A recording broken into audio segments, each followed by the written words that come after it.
Good morning, good afternoon, good evening, ladies and gentlemen. This is SKTV coming to you live from Phoenix, Arizona. My name is Sekou Kenneth. Today is Sunday, the 4th of February, 2024. We want to say thank you to all of you for following SKTV. We want to encourage you to go ahead and share the show. It's going to be very, very interesting conversation today.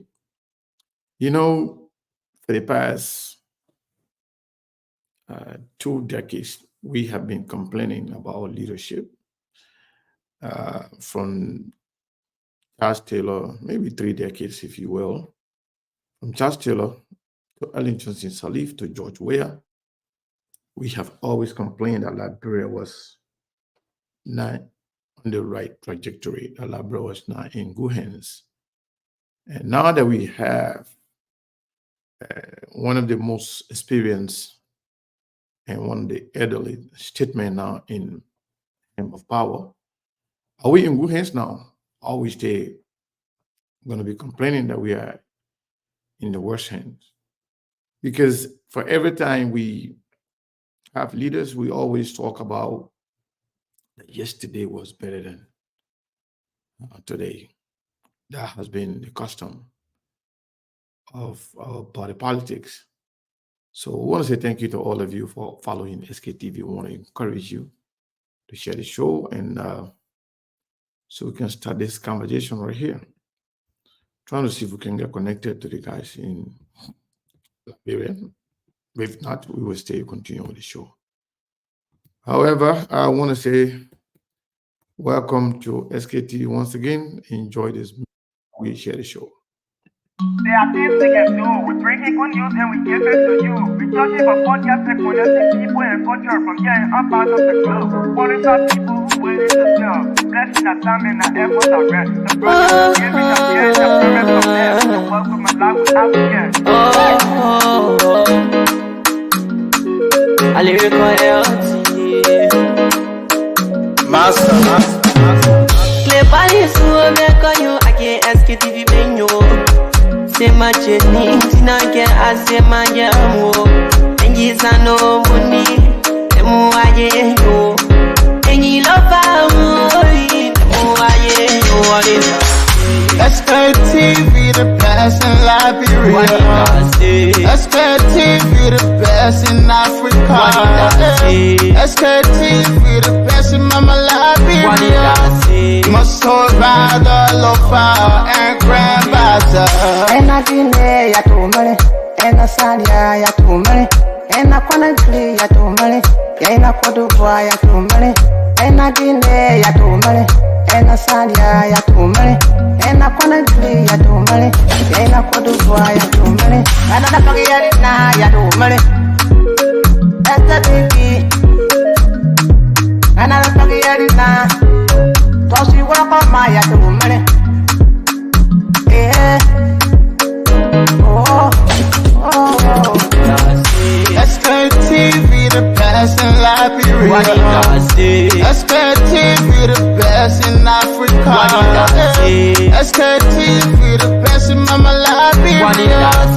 Must hold by the lofa and grandfather. There are things we can do. We bring in good news and we give it to you. We judge it for podcast and connecting people and culture from here and up out of the globe. Qualified people who willing to serve. The flesh, that time and the efforts are rest. The broadcast we giving are real and the promise my best. To work with my life without fear. From Grandfather Nima to Lufa, from Riverside to Raji to Chile, from Grand Crew, Bombing, Kidman, Montserrat, San to Bacalu, from Maryland, Bonkan to the Maggie B. We the best in the land, yeah, LIB. We the best in the land, yeah, LIB. We the best in the land, yeah, LIB. SKTV the best in Liberia. SKTV the best in Africa. There are things we can do. We bring in good news and we give it to you. We judge it for podcast and connecting people and culture from here and up out of the globe. Qualified people who willing to serve. Blessing that time and the efforts are rest. The brothers giving us here and the promise of them. The work with my life without fear. I lyrical health. Master. Clepali suo me kanyo ake SKTV benyo. Sema cheni tina ke asema jamu. Enji sano muni emu aye yo. Enyi lofa emu aye yo. SKTV the best in Liberia. SKTV the best in Africa. SKTV the best in Mama Liberia. Must hold by the lofa and grandmaster. Ena Guinea ya tumale, ena Salia ya tumale, ena Conakry ya tumale, ena Cote d'Ivoire ya tumale, ena Guinea ya tumale, ena Salia ya tumale, ena Conakry ya tumale, ena Cote d'Ivoire ya tumale, ena Liberia ya tumale, esta TV, ena Liberia, tosi wako maya tumale,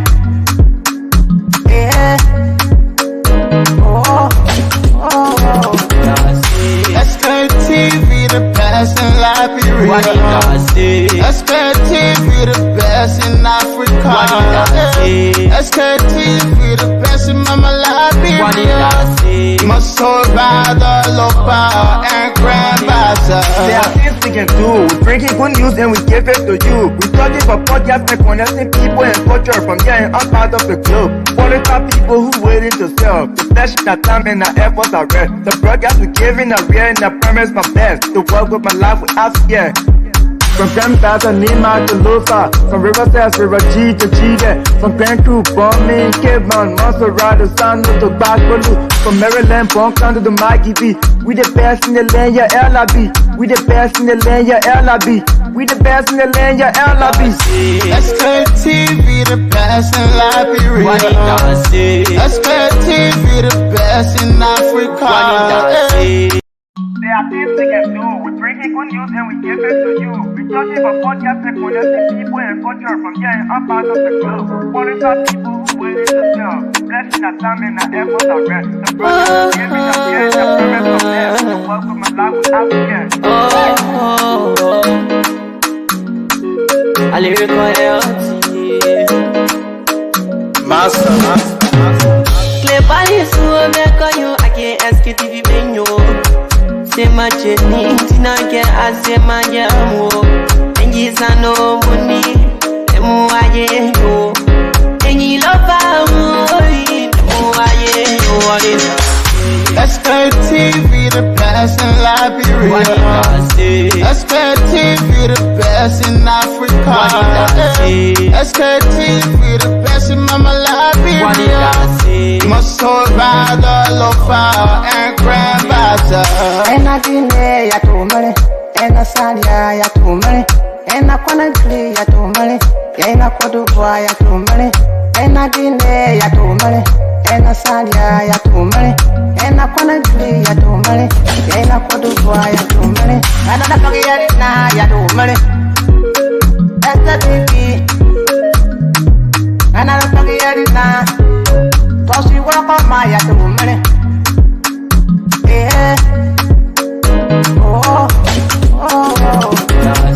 SKTV the best in Liberia. SKTV the best in Africa. SKTV the best in Mama Liberia. Must hold by the lofa and grandmaster. There are things we can do. We bring in good news and we give it to you. We talking for podcasts and connecting people and culture from here and outside of the globe. Qualified people who waiting to sell. The flesh, the time and the efforts are rare. The broadcast we giving are real and I promise my best. To work with my life without fear. From Grandfather Nima to Lufa, from Riverside, River G to Chile, from Banku, Bombing, Kidman, Montserrat, San to Bacalu, from Maryland, Punk to the Mikey B. We the best in the land, yeah, LIB. We the best in the land, yeah, LIB. We the best in the land, yeah, LIB. SKTV the best in Liberia. SKTV, the best in Liberia. I want to say welcome to SKTV. I want to say good morning, good afternoon, good evening to all of you joining SKTV this morning, this afternoon. So if you are in Liberia, I want to say good evening, If you are in Asia where it's in the morning, we want to say good morning.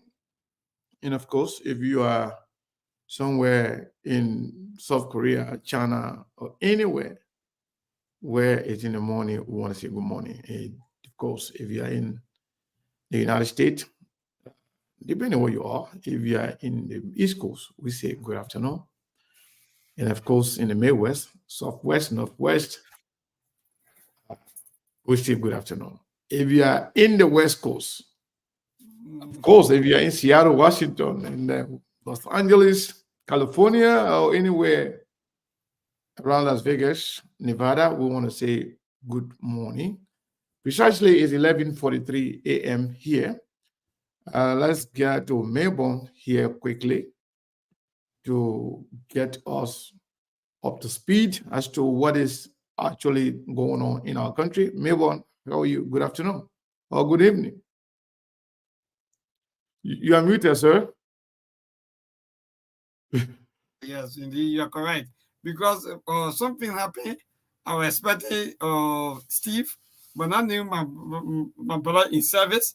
He said, maybe Seku, in fact, I'm sorry, but Seku will take charge. You see the kind of thing. You make me today, I was somewhere though, so two of you are going to pay fine. Yeah, no problem. The guy always, not doing his job. Because every time, like lecture from Monday to Friday, I'm always available. Try to you myself. Monday to Thursday all day. The only 3 days the mess will be available. But sometimes the man can just be late. Maybe we'll talk on it being the same because we gotta know. Let him pay fine. We gotta know the time we'll be working. The rescue people actually each other. Let me get problem. Yeah, thank God the people are following. Yeah, but not treat us the same way the rescue people are treating each other. Then we'll get problem. You let us, you give our schedule so we can know what will be going on, how we'll be working. Am I correct? 100%. I said, let him pay fine. The man is a big man for SKTV. It'll make it show up now. Let him pay fine. Yes, because Seko, can you imagine our man Gibi had to fight high? Seriously, I had to take risks to run motorbike just to make sure that if just come here with the show, just to be in Duporo. No, we'll take care of you. The ego got to learn. The guy is here, but like keep calling neighbor. Where are you? I said, see you. I say the ego got to learn. We're sorry. We're sorry, man. Steve will pay fine, and the ego will learn by force. By hook, by crook, the ego will learn. No. I don't want my crook. But man, they say the new government that come now. They say everybody must be employed by hook, by crook. No, I don't say what you were living before the door ear cut. Exactly. They say flower living before the door ear cut. They say the door was living. They say the door living before the flower living before the door ear cut. So they say flower living before door ear cut. Seku, you get problem. Anyway, thank you so much, Seku, and indeed, folks. So to all of you there, our listeners, today is Sunday and the first Sunday in the second month. Today, the 4th of February.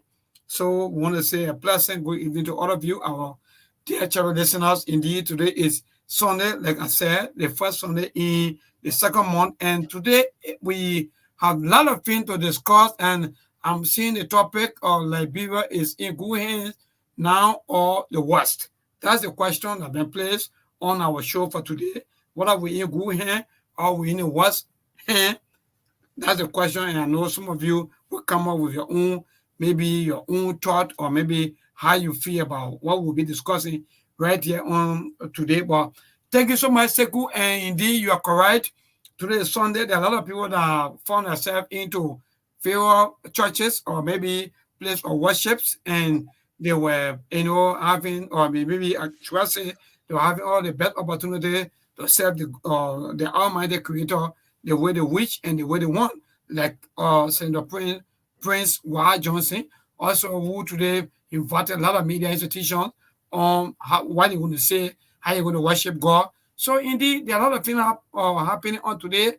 There are a lot of things ongoing. Liberians were seeing into so not to cut you, was there any news today made by Prince Johnson? Yes, indeed. There are a lot of news because Prince Johnson used the word cladded. In fact, he said that in fact Liberia is cladded. That means maybe if you do your homework, cladded. Yeah, cladded. I think it's CLOUDY. Yeah, it means that there's a cloud. Darkness. Yeah, darkness. Maybe lack of. Darkness over the country. That's what it means. Thank you. But howbeit, in fact, he said that he's still going to remain supportive to the devil, according to him, that the dreads. Being supportive to a devil? Devil with the devil now. There you go. The person was there with the devil, referencing him. He now will stay with the devil. So I don't know with the devil now. Okay. Yeah. Sometimes, when you dress, like for example, we can say the good devil. When you dress the person in that kind of I don't know, performance or that kind of a cultural like something. Sometimes you see them dancing up, or some of them well dressed into, I don't know, they are cover something or something. But howbeit, Prince Johnson said today, in fact, he said a lot of things that indeed Liberia is cluttered, and they are, in fact, I don't even know, but for Senator Prince Johnson, we come up with the kind of instructions that indeed what you really expected, some of these things will not be happening. So let's just pray, but you remain supportive. I mean, I don't even know for the next 6 years what we're going to be as people and where we will be. But howbeit, thank you, Steve, and rest of the people, we are good. Liberia is good. We are all peaceful. Even though Steve betrayed you, still calling me Steve. Oh, sorry. Oh, my dear, call me Steve. Because me and my brother. Yeah, because the reason there is that because we are the Baptists. I know. The people feel that. But how would I join you guys when you guys discriminating like that? No, the reason there is that, thank you for that. And also, when you read the post from Amara Kone today, right? Amara Kone. We're gonna get to that too. Oh, yeah. So I'm just deep briefing, or if I let me give you someone a briefing about that post. Also, Amara Kone also gave his own or thoughts on some of the things that are happening about how come now Lofa County is taking a huge share of Liberia economy, or we should say of Liberia, or share, because mind you, we have 15 counties, but then Lofa County now claiming maybe almost all of the minister positions or ministerial positions and so forth. So Amara Kone come out today with their own thought on what should be done and what will be happening, as we move forward. So, Seku, indeed, you are correct. Or howbeit, today is Sunday. I don't want to go too high because today is Sunday, and there are a lot of pastors who preach so many themes, so many exceptions, and so many things. But I hope and pray that some of them, they are now praying or they are now preaching on some of the good things that's going to be happening, because mind you, 6 years ago, some of them were praying and some of them were teaching, some of them were preaching on the bad governance of the states. So I hope and pray that some of them also today teach or preach on corruption, what's happening in the new government. Thank you so much, Seku. I mean, you're all the time. Thank you so much, Mayborn. Speaking of Amara Kone said in the first post before the other one came, he said Lofa and Grand Bassa counted for 57% of cabinet appointments so far. Mr. President needs to appoint competent citizens from Bapolu, Magibi, Grand Jide, Grand Cru for a true balance of an inclusive government. That will be the change he promised. So Amara Kone, actually, I read the post by him. The senator of Bapolu County, he He was very clear. He was very unequivocal about what he was trying to say, and the message in there was very clear. I know some people will go against him. Some people who are actually looking for praise singers all over the place may go against Amara Kone. But if you saw my post on my personal page now on SKTV, I was very clear. I said Amara Kone is starting on the right footing. And what do I mean by that?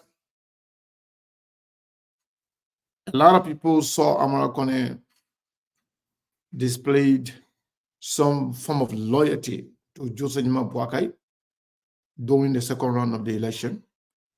And he was very visible throughout the travel to the United States. And as, in fact, Amara Kone led Joseph Boakai to all the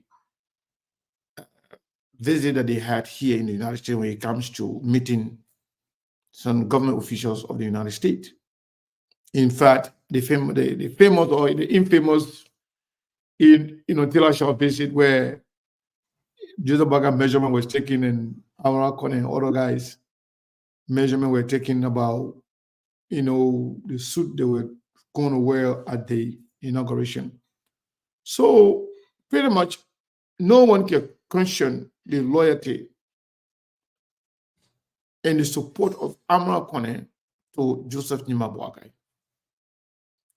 So somebody with that level of attachment can come up and try to hold the president's feet to the fire, try to remind him of his promises. I think that is commendable. Liberian people should be proud of Amara Kone for doing that. But for us, Liberians, many of us, we believe in a culture where once I don't like you politically, once you support certain side or you support that different side in the past, I should not like you anymore. I should not, even if you do the good thing now, I should not, acknowledge your good anymore because we're not on the same side. Simply because you supported somebody against me, now we are enemy for life. That's how our people can behave. And that is not the way we operate on SKTV. That's why we have different people on here with different ideology, with different support, with different, political, upbringing. We look at things differently. So, for me personally, Amara Kone is doing his job as a senator. He was told by the senior United Party people to go and do his job. And the job of a senator, they are the people's representative. Their job is to hold the government, the executive accountable, or every sectors of the government accountable to make sure they do the right thing. If they fail to do the right thing, they will remind them. But Amara Kone is, in fact, in a better position to criticize Joseph Nima Boakai, to remind him to do what is right because he supported him. He was one of those people that actually solidified the winning of Joseph Nima Boakai for the presidency. He's one of those. That's why Yeke Koluba and other people. So those who supported Joseph Nima Boakai, and when they try to call him out, to hold him accountable, I think that's the right thing. Some people remain sycophants for life. Some people believe sycophantic behavior is the best way forward. Loyalty for them is to be a sycophant. And there's nobody who will like you more than the person who will tell you the truth when you're making a mistake. Because that person don't want you to drown in making a mistake before you got choked. But again, one second. Let me do this real quick.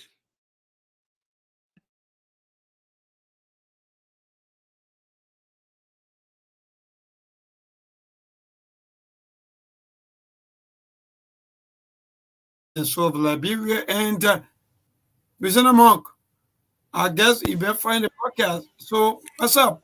What's up, Milburn, and what's up to the listening audience? Another beautiful day. It's a Sunday, a day of worship for us that practice the Christian faith. You know, I always tell people there's a difference between spirituality and religion.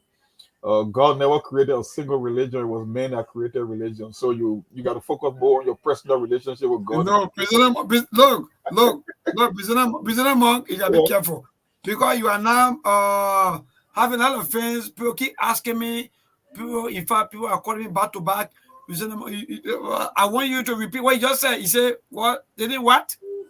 I said God never created a single religion. It was men that created religion. There is a difference between spirituality and religion. That's why I'm open to every belief. In as much as I practice Christianity, I'm tolerant of every other religion, because religion is just men interpretation of spirituality. We all don't know what God is all about, but we just tradition, right? We're just trying to figure it out. So whether you are Muslim, whether you are Buddhist, whether you're mixed, no different. It's like the ultimate goal is God, and we all trying to understand God, but we got different way in which we see God. That's just what religion is all about. So on the Sunday, whether it's on the Friday, you get 7 days of the week, right? But the Muslims choose to worship on the Friday, and we choose to worship on Sunday. It doesn't make any difference. It's just the way you understand things. That's why you practice. So I tell people, focus on spirituality and not religion. You know, it's so what's the for today? Because a lot of things happening on today. Seeing Senator Prince Wild Johnson also teaching or preaching, talking about a lot of things. Talking about, in fact, flower living before door ear court. I don't follow Prince Johnson. Prince Johnson, they're just using religion to hide their dirty deeds and their dirty part. They're not doing it with true conviction. They are just preying on the gullibility of our people because they know in Liberia. You know, Chastity did the same thing. When every time Chastity do something bad, he come, oh, my people, he quote the scripture, I apologize, Liberian people are going to forgive him, because they focus so much, like I said, it's all about religion. They're not looking at the individual and what they are doing. They use their religion and do their daily deeds and hide behind the pulpit. That's what Prince Johnson is doing. Prince Johnson is never no real man of God. He's just leveraging our people's gullibility and ignorance, using religion as its own weapon. That's why it is. So I don't pay attention to him. I don't watch his ceremony. I think it's blasphemous from what I noticed, because when you're using religion or God in a sinister way, then like I don't incorporate the kind of stuff in my day-to-day activity. So I never listen to his sermon. So Monk, welcome, and how are you doing? I'm doing great, man. Hanging in there every day. It's a blessing to be alive every day. So, given what we saw today, I did not listen to Prince Johnson's sermon, whatever he was saying, and but I wake up with this post by Senator Amara Kone, where he outlined how 15 of 18 cabinet ministries, almost 83% already been nominated, right? Nominated or appointed. And he's saying that with that, there are other countries that are underrepresented or not be represented at all. He's also saying that we have only 3 cabinet ministerial positions left. Lands, mine, energy, labor, and post and telecommunication. Now we have 8 countries that are yet to see any ministerial appointments. The likes of Wapolu, Monsuaro, Magibi, Grand Cru, River Sesh, Grand Jiria, Maryland, and River G. They are without ministerial posts. And he said that Joseph Barker promised that he will appoint one minister, or every single country will get one ministerial position. In fact, since we had 15 countries and we have about 18 ministerial positions, that should have been distributed equally. And then the other 3, people can have no problem with that. But he said at this point, it seems like Lofa is getting the lion's share. And he said that is not change. What's your reaction to that? For me, I got a different way of seeing how. Oh, it looks like We can get me. You guys hearing me? yeah, we can hear you now. Seku, for me, I got a whole different view on take on how people see the whole government stuff and counters and allocating government position. You see, when we go to an election, that's why we call it an elections. You got elections happening all over the country.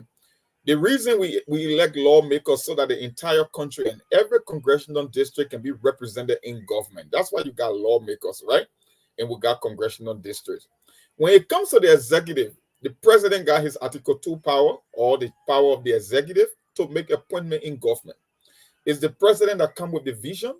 He will be the one to come up with a team and people he believes to be competent to get his job executed. So whether 10 cabinet position come from Grand Bassa County, or only 2 come from Sano County, or 1 come from Nima County, I could care less about that. If the president believes that he's making the best choice, okay, yeah, it must sound good.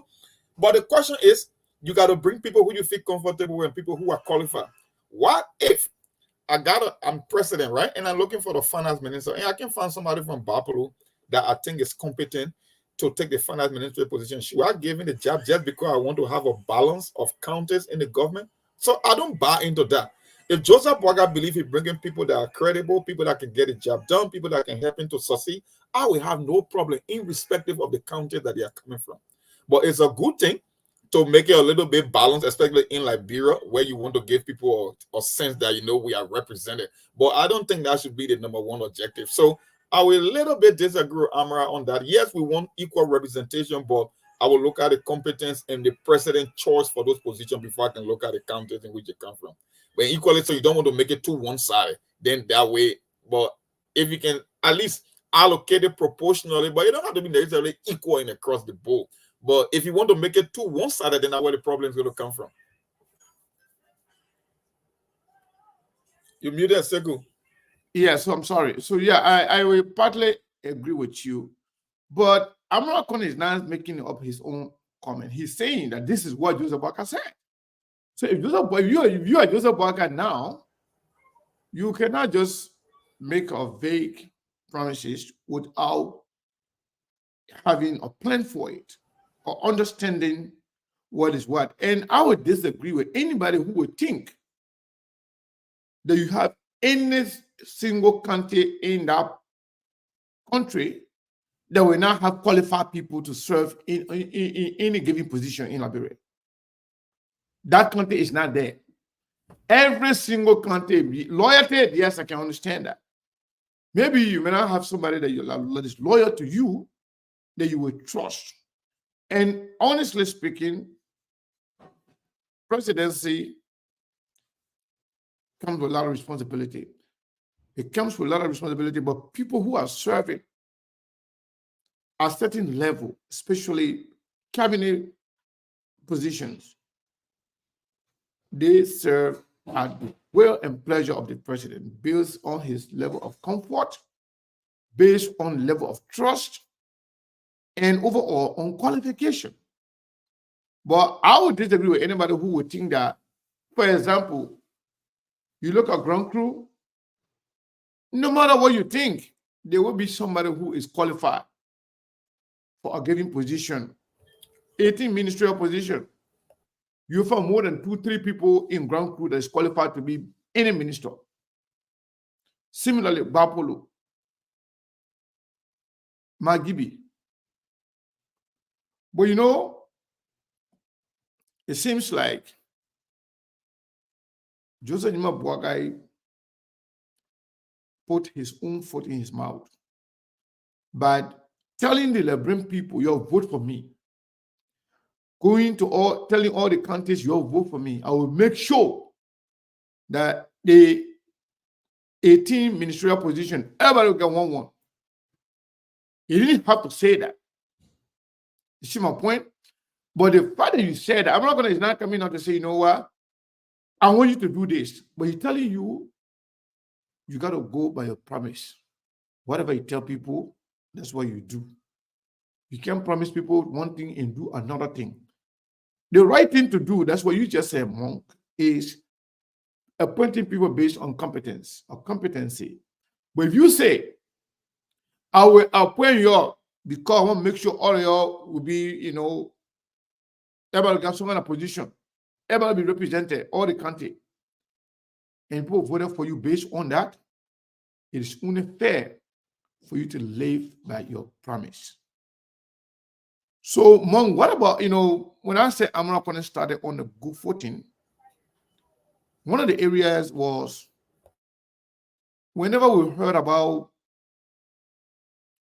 the conflicting numbers from the president doing his nation's address, State of the Nation's address, Amara Kone as chairperson on that committee, they wasted no time. And they went through the necessary agencies, or let's say the central bank, to make sure the facts are available. I think he's doing his job. So far, we don't know how it's going to end. But honestly, the way Amara Kone started, that is the best thing to do. Separating the legislature from that of the executive and doing his job by making sure that they hold the executive accountable, including the president that he supported. There where my post came from, to say, you know what, Amara Kone is starting on a good footing. What do you think, Monk? Well, it's fair to say from the campaign trail, what he did in the second round by taking over full responsibility of the party and making sure that their vote were counted. They had all the logistics in place in terms of making sure they kept the president at bay when it comes to the support of Joseph Newman Boaga. Even during the transitional period, we saw how active Amara was. So you cannot take that from him.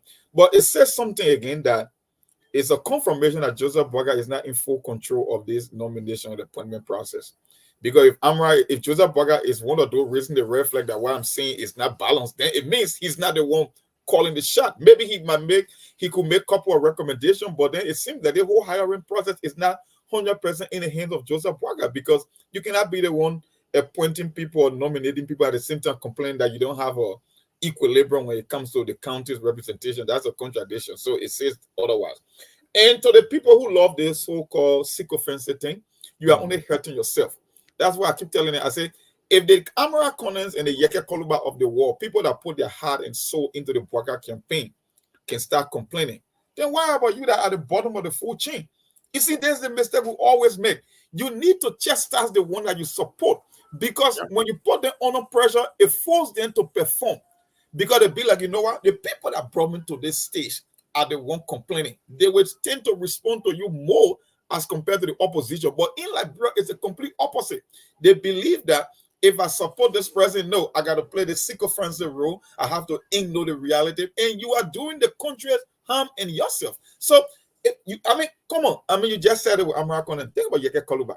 Yeke Koluba crisscrossed every single district in our country. Places that they couldn't go, Yeke Koluba on the front line. If Yeke Koluba is going to raise the red flag against Joseph Boaga, and even you are a diehard supporter of Boaga, don't you think that is enough reason to start questioning Joseph Boaga? Because you will say, if Yeke of all people that went the extra mile can start questioning Joseph Boaga moves and action, then who am I? But unfortunately, that Liberia, for Liberia is unique to any other country on the planet. We are the total opposite of the entire universe. Liberia, like the whole planet is going one side, Liberia is the complete opposite. So you got to expect things like that to happen. And you said it right. Amara Kone is on a good for them. People must say he got political ambition. I'm suspecting that as well. So we are looking beyond Joseph Boaga, because the 6 years already signed, seal, and deliver. We'll be looking at the Amara Kones of the world. We'll be looking at the Nyombli Kanga and other people with presidential ambition. So it's about taking advantage of the situation. And Amara Kone is playing his card right. Who knows? We see what happens in the next 5 or 6 years. Yeah, I couldn't agree more. When it comes to political aspect of it, we have always said that politicians look up to the next election right after their election. When they're elected, they look up to the next election, what's going to happen next? Oh yeah. Are they going to run for re-election or are they going to go for bigger position? They always like that. Politics is just, politicians are just ambitious, No matter what happens, they just want something other than what they already have. But if Amara Kone can come out and make these comments, somebody went and said to Amara Kone, why you couldn't call the president and talk to him about this behind the scene? And Amara Kone said that we've been talking since the election day. It means that Joseph Boakai is doing his thing and care less about who's saying what.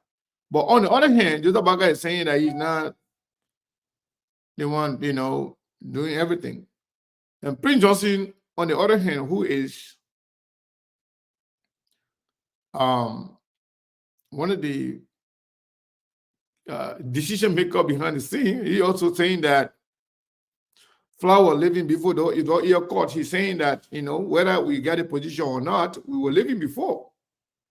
And Joseph Boakai should understand that whether he gave up position or you don't give up position, we were living before that. So we will still eat, we will still live. But to the extent where he talked about, Liberian cloud being hanging over Liberia, it means that, that is not a good statement coming from people like Prince Johnson, who call himself a former rebel, a former, warlord. I didn't say it. Prince Johnson said about himself, like Jovia and other people, that they don't want him to go closer to power because they say that he is a former rebel. Himself said that. But if he's talking about Liberian being clouded or cloud being hanging over the country, would that be considered a threat? Or this guy just speaking spiritually, or sense in fact he can see everything? He's a man of God. He sees things. He can predate the future. So is he speaking spiritually, or this is issuing of threat, Monk? From a political standpoint, I think it's a threat. Prince Johnson, I keep telling you folks, is very tactical. He got so many methodologies he can execute when it comes to politics. He never wrong. Look, I live on Prince Johnson throughout the entire war, and like, bro, Prince Johnson decision, he always right. I don't know, for some reason. He's well calculated. He calculated everything in advance. Prince Johnson is literally saying that, the Cooper Cross situation, it raised a lot of eyebrow. And he's sensing the idea that Joseph Boakai is going to build out on him. I don't think it's sitting well with Prince Johnson. And Prince Johnson is saying, maybe I got something off my sleeve. Because Flower living before the year called, it means that I survived this before. We've been in this game and we know people that betray me, but we see how far this thing goes. That would be my interpretation of it. It's more political than something that is spiritual. Because it's like he getting the sense that with too many competing parties, all trying to get a hold of this government, and Boakai himself not being in control with the Cooper Cross situation. And people believe Yeket. Yeket, when I told you the last time, I said when it comes to credibility of all the lawmakers, people believe in Yeket and any other person. When Yeket came out with this revelation that there are some plot going on, that even the Jeremiah come of the war and other people could flip on Prince Johnson, I guess he anticipating the worst. And he sent me a political message as well. And you saw it in the President's State of the Union address when it came to the whole issue of war crime, and people started saying, oh, why the president, something that is important as the war and economic crime was never mentioned. Prince Johnson sent a warning shot before that address. So you just have to wait and see the move of this guy and try to calculate his next step.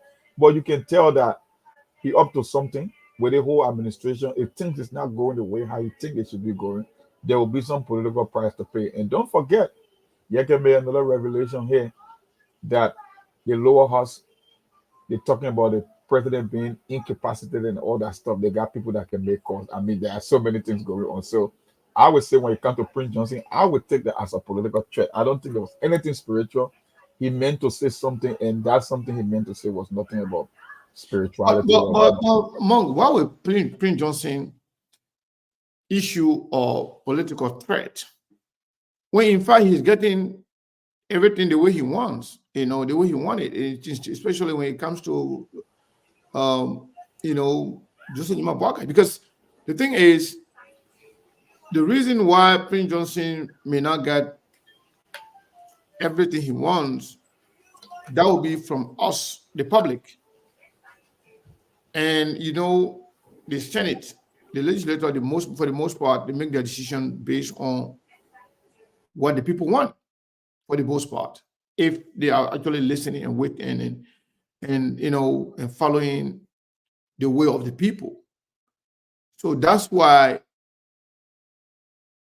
in America here, where you and I live, most of the political decisions are taken based on the polling, on the opinions of the people, the way people think, where the majority of the people, go. So Joseph Boakai, for the most part, has given Prince Johnson whatever he asked for. Why would he be talking about flower living before the ear court? Should he be the one actually threatening Joseph Boakai this time when you're getting everything the way you want it? Or this is because of the fear of the Senate overturning, his nominees? Yes, that could be one of the reasons. The Senate, Prince Johnson are looking for people that are in security and strategic position, whether it's the NSA, whether it's you're talking about the Justice Ministry. If he getting the sense that they might not likely confront corporate crowd for these objections that are being raised, I think he will start getting jittery about the fact that he could control this administration or his leverage. It's not possible for you to get everything that you want, no matter what. Even if Prince Johnson is going to say, okay, yeah, we were the one that brought the rescue train, we got a leverage on this rescue train. It's just not possible that you're going to get everything that you want. You got to be having second options as well. You will get some things done. Like, he was successful. The president never mentioned anything about war and economic crime code. Maybe the president won't even be inclined to follow on the war and economic crime code. That would be a win for Prince Johnson. So the idea by saying, oh, flower, let me people door ear cut, I don't think it's a spiritual thing. I think it's a political threat. But Prince Johnson need to recognize as well. Even if we can make the argument that he will have leverage in this government, you just will not get everything that you want, because it's just a standard operating procedure in government. You don't get everything. Boakai will have to please other people. Boakai got people within his party. He got the Prince Johnson factor. He got the Madam Sally factor. Madam Sally wing of the Unity Party. You talk about the ACO. All these people must be certified. I'm not talking about our regular guy we advocated for yesterday, whether it was the Mo Ali, the George Lobo, the Prophet Key. These are people too with competing interest, and Boakai will have to give people at least their slice of the pie. So the idea that Prince Johnson, just because more people voted for Boakai in Nimba as compared to his own local county, it does not mean you can get everything that you want, my brother. That's politics. The old man too got to satisfy other people that were on the rescue train. Yeah, but should he be complaining though? Even though Boakai gave him whatever, Boakai appointed Jonathan Masakwe as Minister of Justice. Prince Johnson insisted that no, that shouldn't be. We should get it. And Jonathan Masakwe was withdrawn, and Cooper Crow was nominated. Where's the qualm? I mean, right now, anything Prince Johnson wants, he gets from Boakai, but I think Prince Johnson is in a blockade from the legislature. Maybe, he's not going to get his way through the Senate.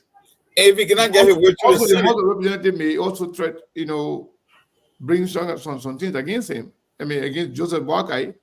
Also, and whatever Joseph Boakai see as a problem for him, and Joseph Boakai may somehow turn his back to Prince Johnson for his own survival. The thing here is, if Prince Johnson guy is going to be rejected by the Senate, you cannot blame Joseph Boakai for that. At least exactly. So I see people making comment talking about, oh, you guys said Prince Johnson going to run the government. Man, people, you see, that's the problem with you guys. When you come here, You don't pay listening ears. You listen for the sake of responding rather than the sake of understanding information. If Prince Johnson, if we cannot get a war crimes code, that's a win for Prince Johnson.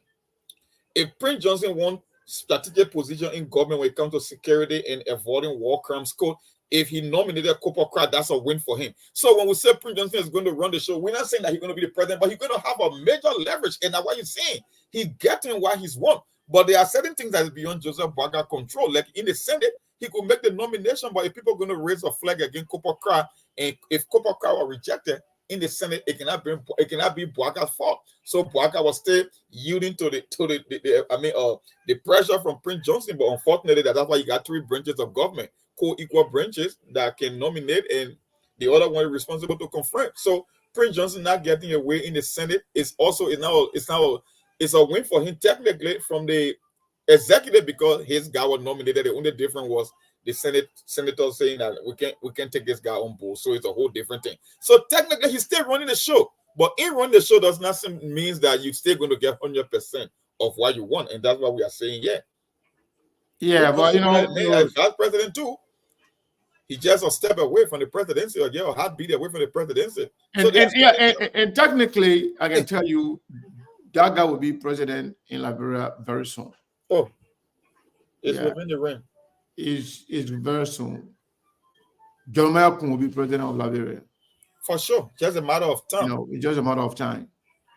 And so in American's statement, he made mention of only one Muslim person being nominated for a ministerial position. That's Mamaka Belete, minister with our portfolio. That is like a just nominal position. But he made mention of that in a country where you have hugely religious. Liberia is, we have 2 major religions, Christianity and Islam, and there are other people, there are different religions with other people who have no religion at all. But if you really truly want the balance of power, do you think the religious factor should be considered? I'm not going to say that there would have only one Muslim person. For example, in Nigeria, mostly for the most part, they always go like, if you have Muslim president, you have Christian vice president. If you have Christian president, a Muslim vice president, and vice versa. Do you think that is a pointed argument? It is a pointed argument. The thing, when you follow Liberian politics, the one thing you will understand that our people focus more on tribal politics than religious politics. Yeah, when it comes to the whole Muslim and Christian thing, people always say, whether it's the holiday issue, whether it's the balance in government, our society ain't as much that people want to make it seem that way. They are more focused on tribal issue than on religious issue. And you can see it all during the election. When you go places like the Bapolu or the Lofa County or the Grand Cape Man County, it ain't about too many religious issues. But when it comes to that tribal sentiment, that's why our people always hone on. That's where they always focus on. So I would say on a tribal basis, like you talk about the counties and you talk about the balance of government, it's more likely to happen as compared to Christian or Muslim, because you can tell. Most of the guys that have been nominated, you can look at it. You listen to their names, some of them got Muslim background. So I don't think the whole Christian and Muslim thing is more of a bigger deal as compared to the tribal sentiment. The tribal sentiment is the one that has taken root in our politics that is so strong than any other factor. That's just how I see it. It's stronger than a religious issue. Because whether it's a Muslim man at the commerce ministry, he can be finance minister, I don't care. But when it comes to the tribal issue, Seku, that's the one that we have to tackle as a society in Liberia. It's so strong. So speaking of tribal issue, yes, I think I given what we know right now, those that have been nominated so far, do we have any proper balance when it comes to that? If you think, let's say, those that we nominated for these positions, especially he was speaking on ministerial position, not just any kind of position, but Yeah. ministers. So, like having 18 ministries, Mhm. is there trouble balance? I don't think so. Looking at the names, according to people that are keeping score, because for me, I never focus on that. I haven't taken the time to say, but some people are saying up to 65% of the name, whether it's an autonomous agency or the ministry, they almost 65% from Lofa, just off the bat. That's what some people are saying. I saw that post and I was like, you know what? Let me take some time to do some research. But people are saying that I think it's mostly dominated by Lofian at the moment. I don't know if that's going to change, if the trend is going to change, but presently, that's the trend. But is that a surprise though? Well, Given Liberia, you know what it is. I would say, is that a surprise? You know, the Georgia factor changed the whole narrative. Georgia government or mostly Southeastern government. When you take a comparison between Taylor administration and Madam Sally, it was almost equally balanced. It was never one-sided, it was never regional, it was never on a particular county basis. But the Georgia factor is like, it changed the whole narrative. And that's why I keep telling people, doing better than Georgia does not mean you are doing any better either. Because you look at the Senate pro tem, the hospital, who was they again? The finance ministry, the central bank, they were all Southeastern. So maybe it's a slack Joseph Barker trying to pick up, because if you start going up to 65% of all the cabinet positions and people that are different agency, all Lofian, then it means that you are just practicing your copying the Georgia model. Because Madam Sally government, I can tell you 100%, it was never tribal or regional. It was reflected all over the country. And the same with the Taylor administration.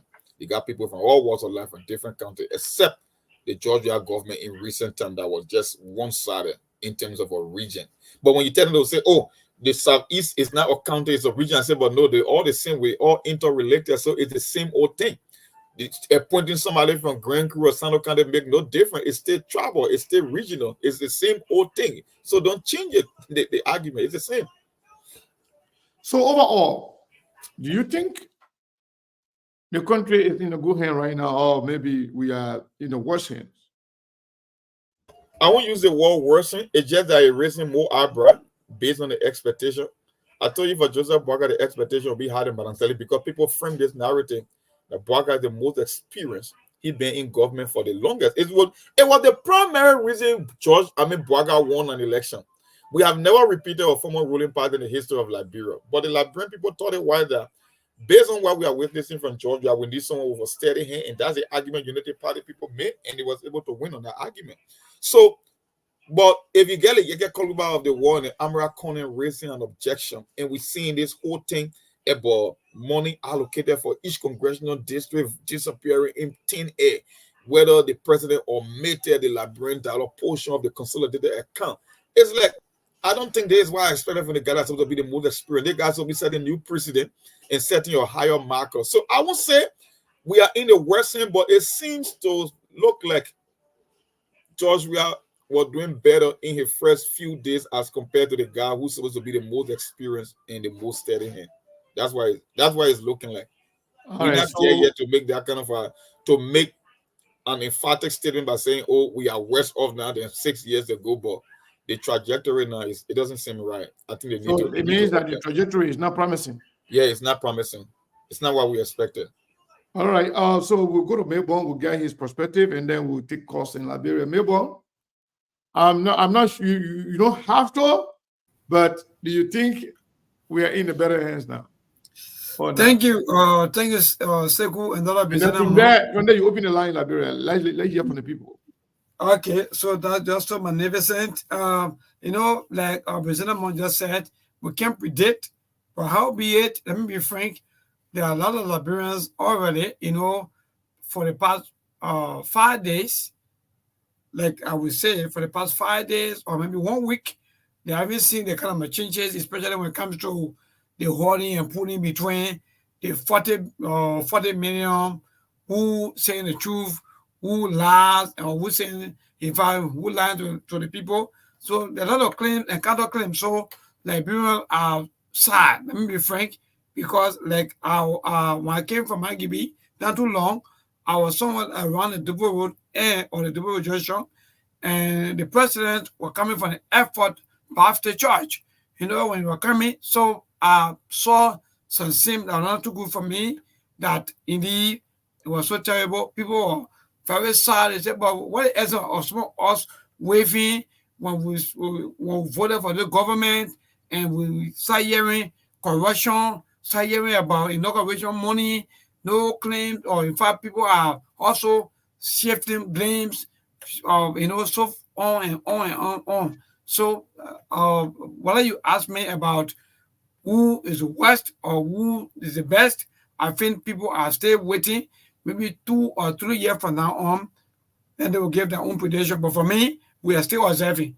So I don't know. You want me to go? So the question is, people voted massively against George Weah, that we were in the wrong hand. Liberia was headed in the wrong direction. From the look of things, from the start, do you think Liberia is in the right hands now or the worst? That's the question. But again, nobody can predict. I like that. Not even predict. Nobody can actually judge somebody comparing 6 years to just a few weeks. We're looking at the trajectory, the beginning of things, the way the movement of things, the way Joria started and the way Joseph Boakai started. In Liberia, we say we can know whether the Christmas will be good from the Eve. So, does the Eve look good? It doesn't look good. Did Joria, do good on the eve of his Christmas? Did Joseph Boakai? Or people should stop sugarcoating. You're starting scary. Yeah, so the truth.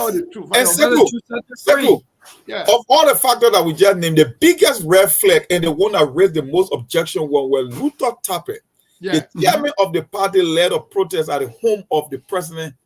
It was first protest never seen before. Yeah, on the idea that because he wanted a particular job that he deemed to be lucrative as compared to other government positions. Can you imagine that? If you are that means it seems to be the worst. Yes. Yes. Let people start sugarcoating. Thank you. If Joseph Boakai does not have control of his party, and the worst is yet to come when it comes to the infighting within the Unity Party. There are people who are saying that, okay, there are a lot of positions out there. Most of the young people who we're talking about right now that really fought, they feel they are qualified to be ministers. 18 ministerial positions, 15 already been designated. So the other 3, in fact, the ACO was told that ACO will get at least minimum of 2 ministerial positions. So far, ACO get 0. You see?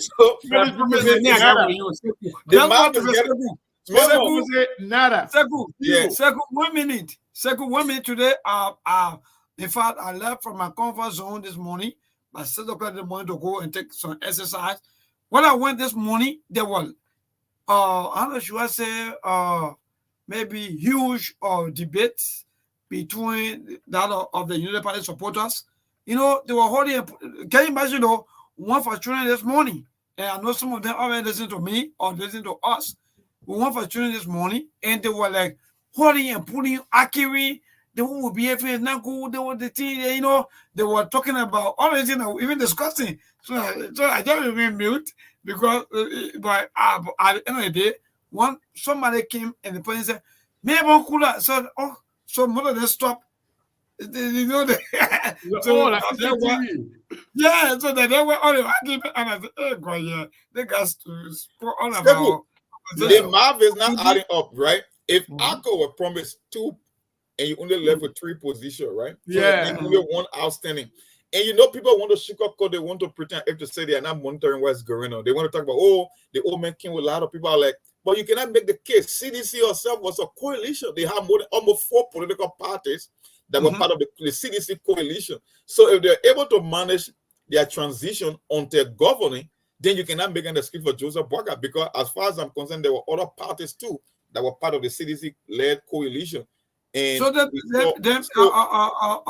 then let me present it more quickly. Because when you go back to Sekou said something about American, and indeed I read that comment. American posted, and people start attacking into other posts back to back. So I read that comment. He said, yes, indeed.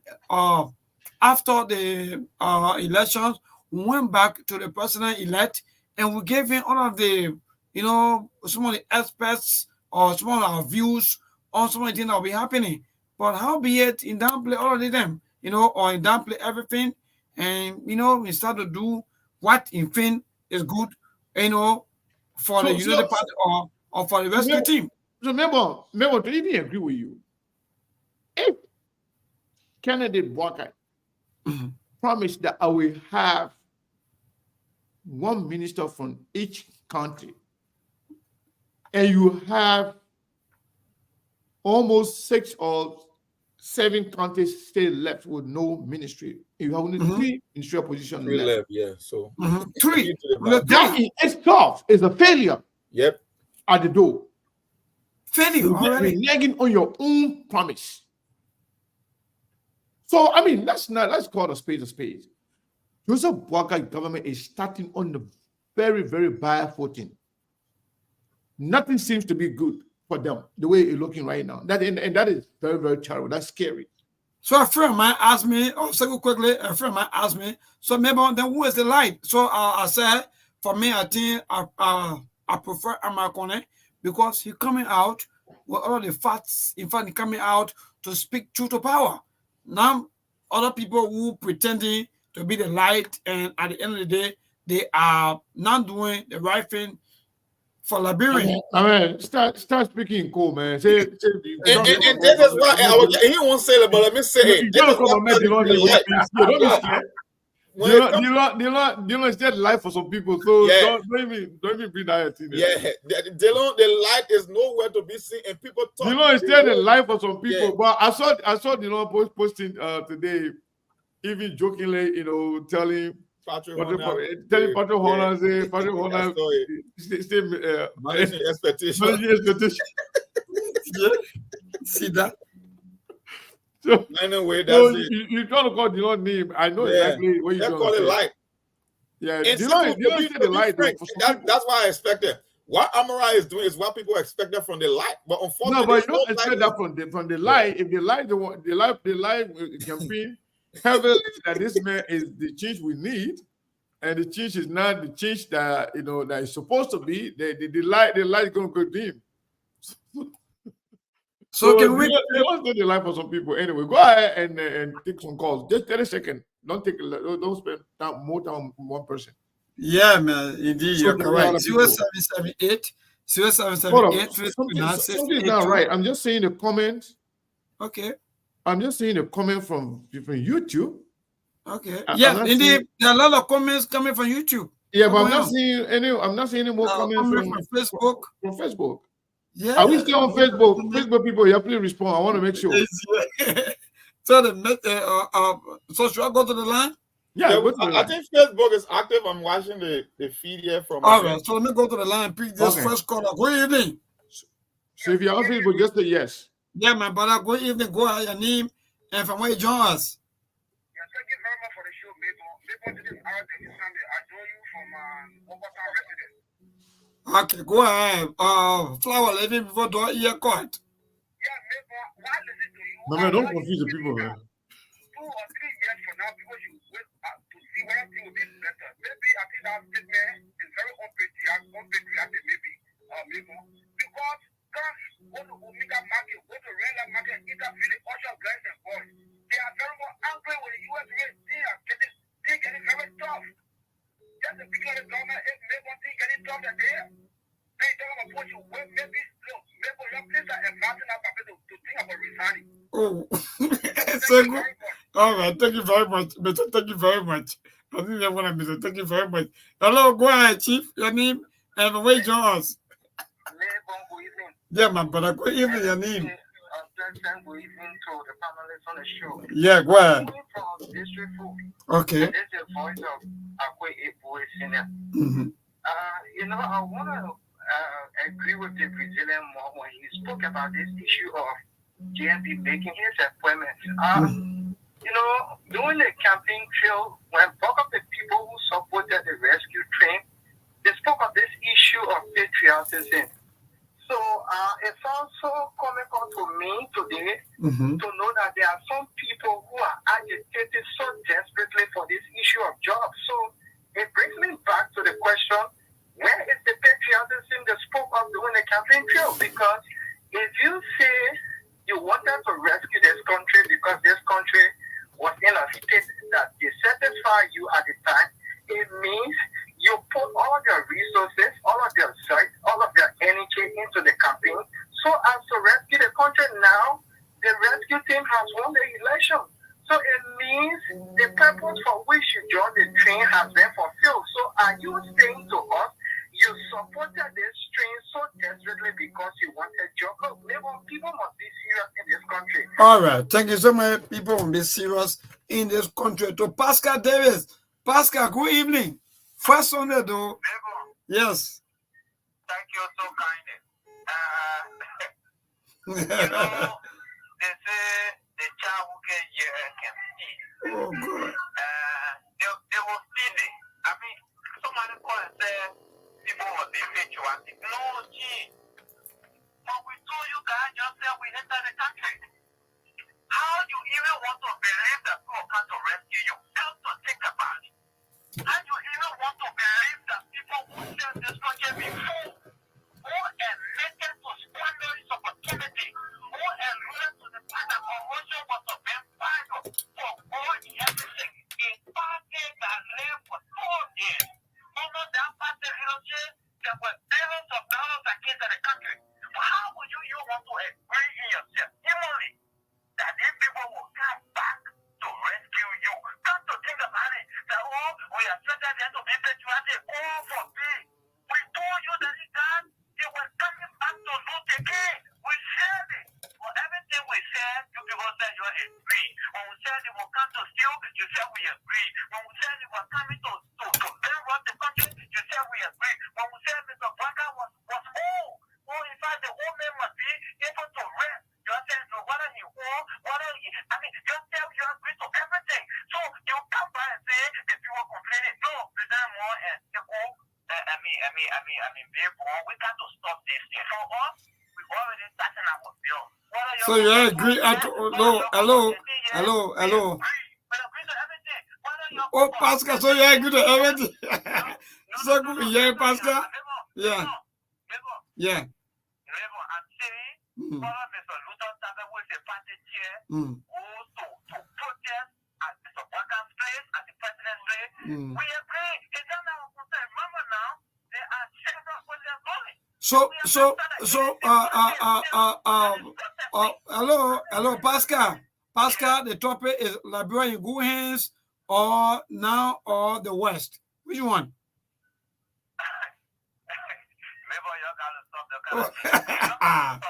Okay.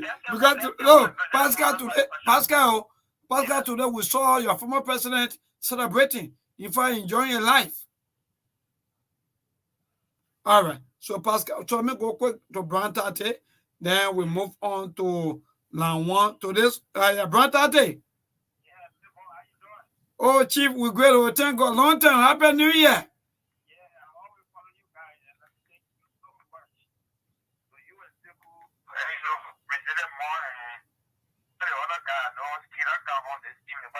Yeah, Stephen the church, still praying right now. Pray for Sekou. Yeah, Sekou made a point and even buttered by President Moore. You know, when we are in power, it is conceived that almost all the officials, important officials, came from the southeast. So what kind of came from that place? Besides that, when you look at the trend of voting at the time, most of the counties there, they voted low for Wakai.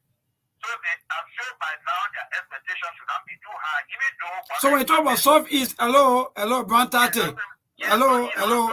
Thank God that you call. I want to ask you this question. Southeast is a place, maybe we can say, maybe where about 6 counties here from, right? Am I correct? Yeah, correct. So you're not, maybe you will not say the people from Grand Jula County. You will not say they hear from Sano, or the people from Grand Coup. You will not say they hear from Rivergy. Then I mean you'll be getting it wrong. So try people from which country they hear from. Yeah, let me go to the point. Yeah. So the argument they always debunk, some of the social debunk is that when you talk about Protein was elected. You talk about Speaker was elected. So it was not the Southeast that elected them, even though we have other representatives and senators in the bureau houses. But to make a point, President promised that his cabinet, it means at that time, it was campaign trail. He was giving key to President Weah. President Weah to most of the people from the Southeast. For me, when you vote me, I mean, every county will. So now Nova County have 5 ministers. Yes, that's what I'm saying. So for Minister, you say Mibon? Yes. I don't think so. No, I don't think so. Check your chief. It's 5 ministers. That maybe in the first 2-3 years, these people that he appointed can make good the promise he gave to the Liberian people. For me, I don't have problem. All right. If our own soul was there, we could not even answer our role. All right. Thank you. Thank you, Chief. Precisely. Thank you. All right. Thank you so much. So let me get to the other quarter and take Sawedo. The line, all the 2 lines are based. So let's call. Hello. Hello, sir. Yeah, Chief. Go ahead. Yeah, I'm Cowell. All right. Go ahead, Chief. Yes, for me, I want to know on the corporate issue. It's because he's supporting because he's a party. That's why the senator doesn't cooperate or he doesn't qualify to be on the Good. All right. So Sekou will answer that. What was the question again? What was the question again? I didn't hear it. I didn't understand it. He said, what the question again? He said, Cooper Crow, right? Yes, Cooper. Or he's not qualified to be on the minister. All right. When you qualify or because from Prince Johnson Party, right? Party, yes. All right. Thank you so much. That's the question. Sekou, I hope they're getting that. Business Monk, Cyrus. Hello? Yeah, hello? Yeah, Chief, go ahead. So my name is Abu S. Olafale. Mm-hmm. And I phoned in this evening from this number 3, Monserrata. Go ahead, boss. Thank you for the platform and giving me the opportunity to deliver the subject matter. Yeah. I want to disagree with you to some extent that this government has already failed. In my mind, this Joseph Yuma Boaka-led government will be, the government that will usher the beginning of a new Liberia on grounds that this government is the only government that has been criticized the first day the president took office, unless for former President George Manning Weah, Hello, Chief. We're looking at the good hands or the bad or the worst. Go ahead. So my point is you are doing your work, and I like what you are doing. In fact, you continue to criticize this government. It means that you are encouraging the government to do well. You are challenging the government. To do what they promised the Liberian people. So this is my point. Now, based on your criticism, as early as this government has taken power, just to push the government harder to do what they promised the Liberian people. All right, thank you. All right, thank you so much. Yeah, so Sekou. Yeah, thank you so much. So,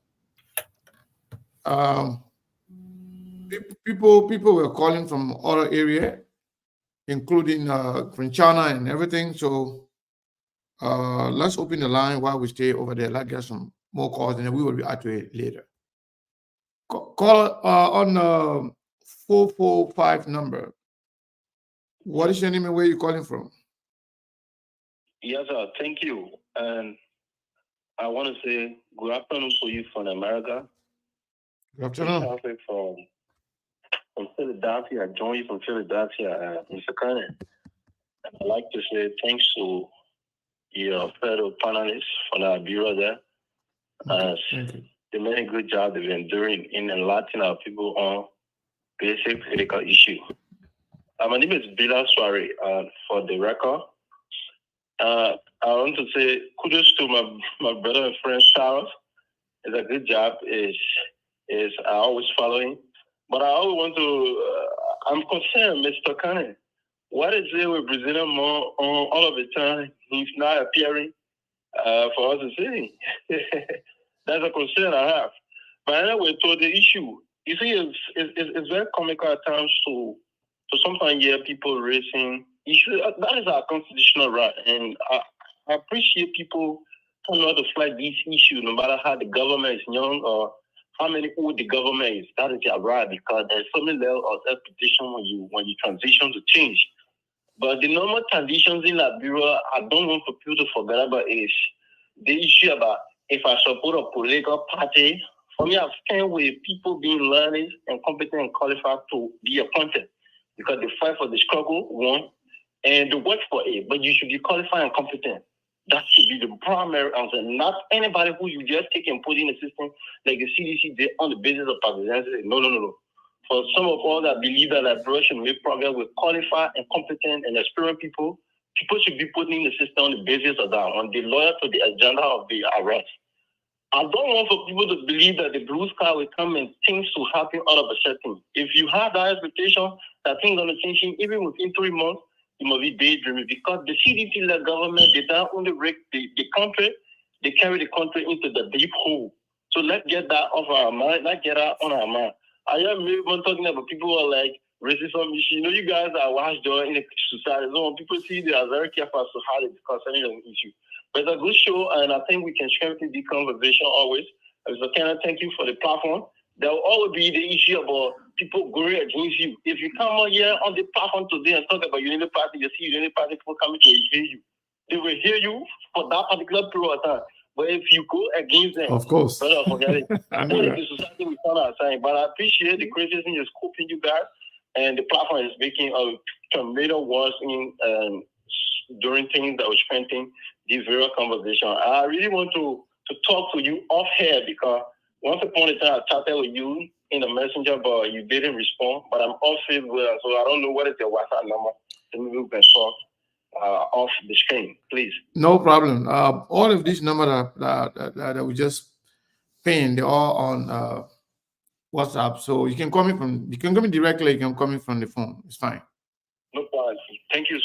Sarah, thank you for a good job. Thank you. All right, thank you.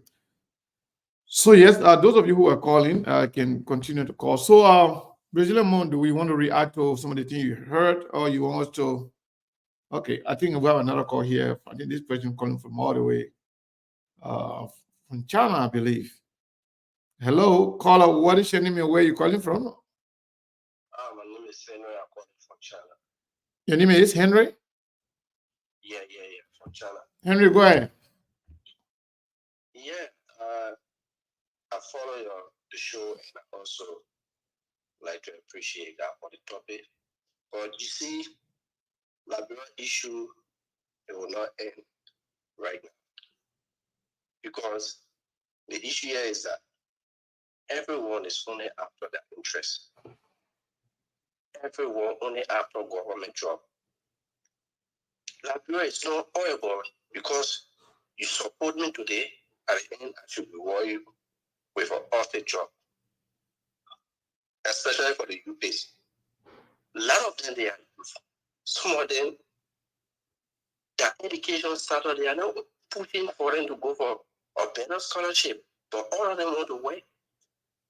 They are not even thinking about the government to give them a contract where they can get in the private sector to employ other people where they're going to be working. So the problem with Liberia issue, even at the Ghana Commission, they will still complain. Let them leave the president. Let the president make a choice and decide the best people for our country. Even down to the lawmaker, those senators, they are the ones who causing this problem. So hold on. So when you say, not to cut you, when you say no, I just want to say something that you can respond to in conclusion. when you say even Alexander Comey can, they will still complain. It means that Alexander Comey is better, is a better choice in terms of creating job. I'm not saying that he's the better. But when you say even, you know that even. Even Kumi's come because now people are saying that Kumi, because if Kumi come today, Liberia will still complain. Okay. All right. Yeah, I mean the drug struggle issue. Let me come out and say something. No, I want you to be a little bit, you know, something because we're about to leave the radio now, so I want to conclude. The drug struggle issue right now, you see, you guys are fighting for right now. It derives from those senators. They don't be Amakone, Prince Moy, what Edison, those people then they have settled on listing, gave it to the party, the president, for the president to take that people they appointed. It's very, very wrong. That's a wrong starting. They are too greedy. Their whole focus now is about 2029. What is surprising the president for? Amen. Sorrow. But the important that make the president, and that was the agreement. So we give you the power, you appoint our people. So that's why they're giving the list. Mabel, we live in the radio now, right? You have anything to say before we leave? Because I have another caller here, but damn. Calls let me take the last caller. Caller, what is your name and where you calling from? 484 number. My name is Mustafa Bauer. This is the SK TV show. Yes, sir. Okay, yeah. You see, my brother, I just listened to one of the caller just now. He tried to pretend to himself like he wanted to blame the lawmaker. Joseph brother has stayed in government, as many of them profess, and he said that he spent 40 years at both 20 years, 30 years. We want an experienced leader. Liberian people, they are the problem to themselves. We said this man was incompetent. He was sick. When SKTV broke the news, many of them came against you people. And the reality is proven. Take, for example, President McGill was in George Weah government, the same shocking. It was the same United Party. Opposition, they was talking about the Kiliga, the Reno State Fork, the Ultra, and you need them. But today, those essential guys are on committee. You see, one of the bad men who was pretending to be the best senator is the so-called senator that said the lie. The lie will never shine because what he is on committee today. And that committee, they offered the power and it was pretending to the Liberian people. It's the Darrows Delon, the Yombly Kanga Lawrence. You guys will never get in talking anything negative because they believe that today that they're on a term.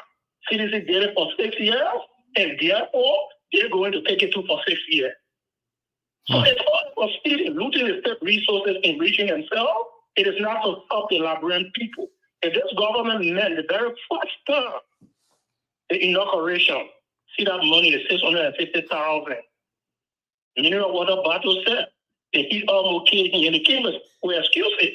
350,000 went. The state company will excuse it. State of the nation address. When the president laughed blatantly, they still trying to cover up. Oh, my brother, then we inside. Thank you. Beginning of our suffering. Thank you. Thank you so much. Melbourne and the crew in Liberia, I want to say thank you guys for your time. I don't want to, keep you guys, but let me know if your guys are ready. Then we just go off. Okay, you ready? Yeah. So, so indeed, we have another program that is back back to back. So I want to say thanks to all of our followers, our viewers. Thanks to our panelists. Thank you so much, Sekou. Even though we started a little bit late, some minutes. I don't know why you. Sometimes, look, let me be frank, Sekou. Sometimes you behave like Musa Asambelete. You visit churches, and Steve also visit some mosques. So I don't mind. I know what went on today. So I want to say thank you so much. Monday, actually, there are a lot of news, but hopefully on Monday, we'll be looking at where are we as people, especially when it comes to the issue of I know flower living before door ear cut. What was happening before the other one? Everything will be look at some ideas. Thank you All so right. much. Thank you, Milbo. Thank Sawas you so much. and our business monk. Thanks to Yeah. all of you and good night. All right. Thank you so much. We appreciate you. So, Saros, my man, you just joined the show not too long ago, but let me take the last call and then I'll go to you so you can pour these things into perspective. Caller 202 number. What is your name and where you calling from? Good afternoon. Good afternoon, Sebu. Is it breakable? Breakable Power. How are you? Everything going. Good. Not surprised for what is happening. Some of all knew that this thing was going to happen, but for your council soon, that's the only promise some of have. It's so it's so early that this is the only issue that we have. But for us, for me, it's not surprising to me. What's happening now is so embarrassing to the extent that even we are not supposed the president.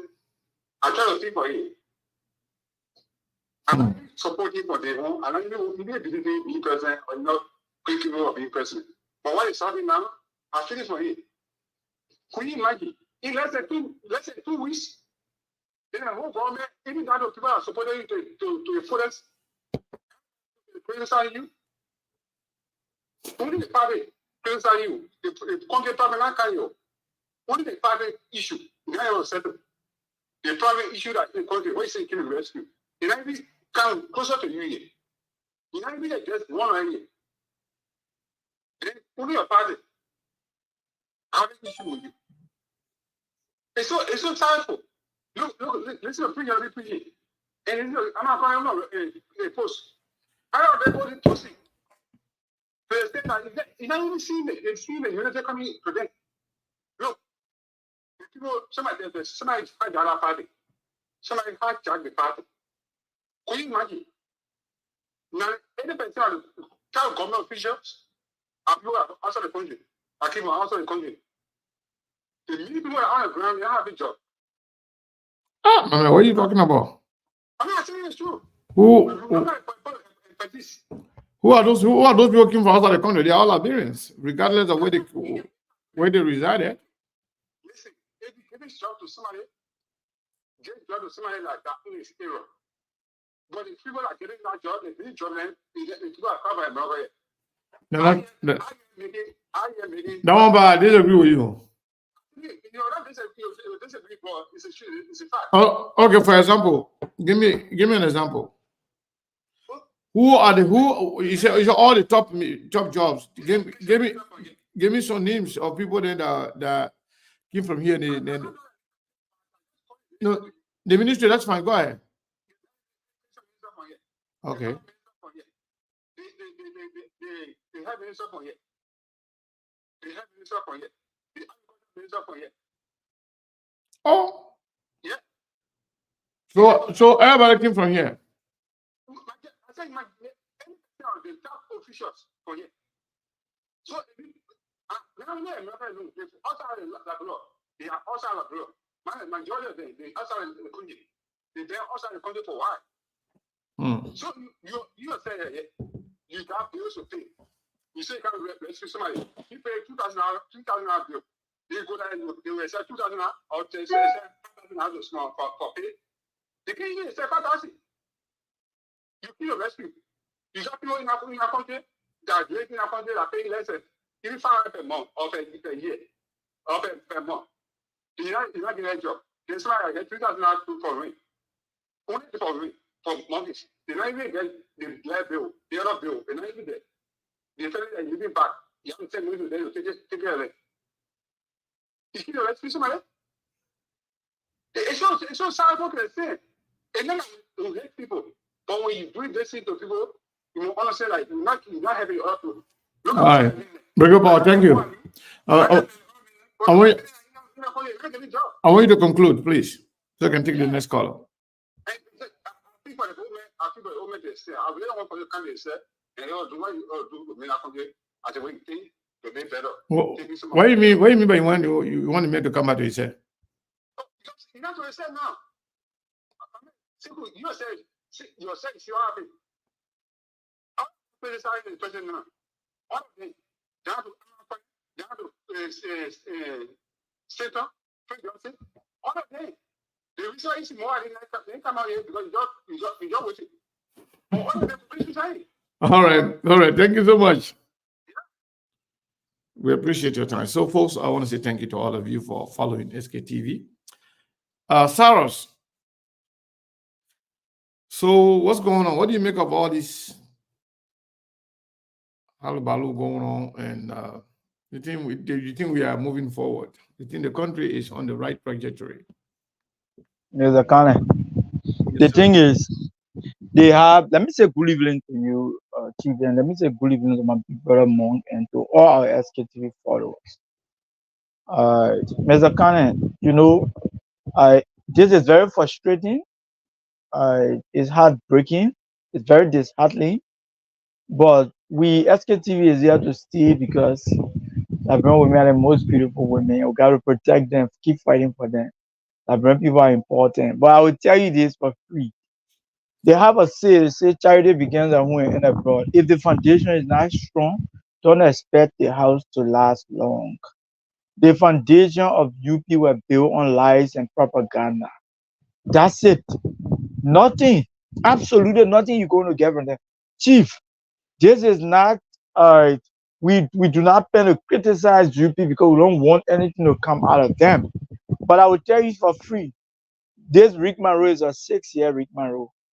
Because UP did not come on the mantra of actual change. The actuality of what real change is not what the intentions that they came with to the Liberian people, they were not good intentions. The people entire party is built and feed on lies and propaganda. So what do you expect from them?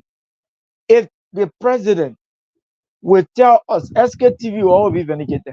The president, when SKTV smoked the president out of the hospital when he went to do his medical check when he was president-elect. You in the same America, you were in a gallery, a Liberian gallery, telling the world that people are watching it out in the hospital. The moment the president came down, the same president say, I went for a medical checkup. What do you expect from that kind of president? The president is not even sincere, honest to himself. Before you be honest to the Liberian people, even the president is a problem. Then I want to talk about the people that are around him. People like Delon. The people Delon won election at the sympathy of the Liberian people because CDC was failing. They don't win election on sympathy. And then, I mean, in a real giving society, they don't not win election, but they don't win election because CDC has failed the people, and the people believe that he fooled Liberians that, okay, I can make the change, I'll go and that's true. The house, both houses, they 1 and 3 minutes, they are major problems for us in this country. Let me say 1 or 2, because your guy has been frank. These guys are major problem. These people, the house of error. Imagine a house of error. The people who should know better are the people who making a Prince Johnson deputy chairman on security and defense. Looking at Nathaniel McGill, putting on education, essential man, a man who was very clear in a video footage, telling the Liberian people that it's not bad to steal, but once you're using the money. Mr. Kane, they'll tell me, where are we going as a country? Where are we going? This is a 6 years failure. Liberian, I always say Liberians are a problem, and the whole thing here is whatever the consequences are, it doesn't fall on only UP partisans. It doesn't fall on supporters of President Boyka. It doesn't fall on supporters of whoever that supported the Unity Party or the quote-unquote so-called rescue team. The consequences from these elections are something that all of us face. The detriment are things that the entire country face. And this is where our frustration lies. Why is it that Delon not coming out equally say they lie? Those were things that Delon was very vocal of during the CDC regime. Why is he not speaking out? In fact, he should be proving himself right now by coming out, calling the president out, doing the wrong thing, why he supported the president. I think then the Liberian people will reason that yes, they don't mean well. But I'll tell you, Yombly when I elected as Senate Pro Tem, Yombly become Senate Pro Tem, the grandfather senator become Senate Pro Tem, based on concession. So tell me, where are we going? It's a kind of, this is the competition. Me tell you, the people doesn't want somebody who will come and change the system. Because the people continue to enjoy the bad system and suppress the people. That because when you take bread from the mouth of the people, you control them. And that's exactly what they're doing. So they think that 6 years, Liberian people is in another mess for 6 years. And we told the very Liberian people that these people who come and rescue, they are not coming for no good. Now you see people that Martin Cody crying that the president can answer a call. He will do a letter, he will retire. Because the people wanted to achieve their goal and they've achieved it. They achieved it. Lofa County get 5 cabinet ministers, according to the police senator, Amara Kone. Why? Those were the same thing that we criticized George Weah for. That they think can be a southeasterner. Where is the balance of power? It's a kind of so it's second. And we're not going nowhere. If you ask me, I will tell you, the people are not the people to make change. So Liberian people should forget it. If you think that the people continue to play the same old games that they played and they keep playing and they will continue to play the Liberian people. Subject the other ones so that they can speak out. That's what they do. Cage everybody in a cycle. That you can be self-sufficient to speak out. And that's just how our country continue to go down the drain every other day. The president lie about the money. What happened with the investigation? How far has the 350,000 investigation gone? The inaugural money. We can't hear anything about it again. It's a kind of Liberia is in the west. Liberia is in the worst condition, the worst situation, and I see no change. I will not lie to you. Because the same people, they're not ready to change the country. They ain't ready to take the Liberian people out of poverty. It will just be the same thing. We'll continue to talk until the people themselves can realize that they continue to make mistakes by electing bad leaders. And it's second that Liberians do not recognize good people and good leaders. So this is where we are. Thank you. So Brazilian monk, I don't know if you are available. I'm here. Okay. Speaking of the government starting on the buyer 14, now that you're having some opposition from some members of the House of Representatives, somebody that supported Joseph Boakai, the sedition are yet to start. Yeah, so where are we when it comes to the promises made by Ambassador Boakai? He said he was going to declare his assets before the inauguration. And now that he has been inaugurated, I think we're in the second week or third week now, he's yet to present his assets. Is that something that you're going to, renege on again, or maybe we should give him some more time? Well, I don't think we can give him more time because the president, like we said from time and time immemorial on the show, Joseph Boakai came with a brand name. Apart from the individual, he came as a brand. Accountability, Mr. Clean Hands, the most experienced. So I was kind of a shock when Joseph Boakai thought that he was going to be the first to take a drug test, when in fact, I thought asset declaration would have been one of the first things on the table to keep people fit to the fire, especially for the Al Gore administration. But he wanted a drug test. And I don't know how drug tests figure into the whole State of the Union address and that of the War Crimes Code. But when we said it here, people say, oh, you guys are still reeling from the defeat of the election. I was like, let me tell you something. I know they get a saying, they say you can win the battle, but you can end up losing the war. I tell the Liberian voter, you only got you got less than 30 seconds from the moment your ballot paper drop from your hand into the ballot box.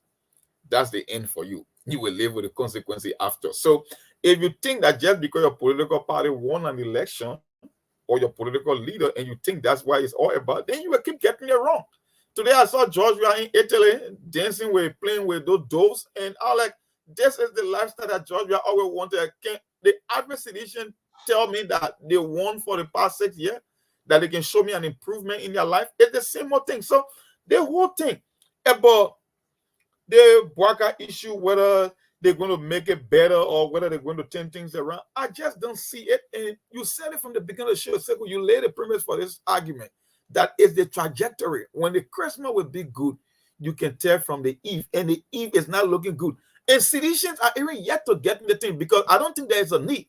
Because if a Luther Tapper can lead a protest at the home of the president-elect, then I don't think citizens should enter the president, not even president-elect. The president. So you know what? Citizens, you can just grab your cup of coffee and just enjoy yourself for now and enjoy this drama until there is a need to enter. Maybe Yeke Koluba and how they call him Luther Tapper can be carrying on the show for them, because I think what Luther Tapper did is bigger than anything or opposition could imagine at this stage or could even attempt to try to put into place. And so why they say, why kill the cow if you can get the milk for free? I mean, that's just what it is.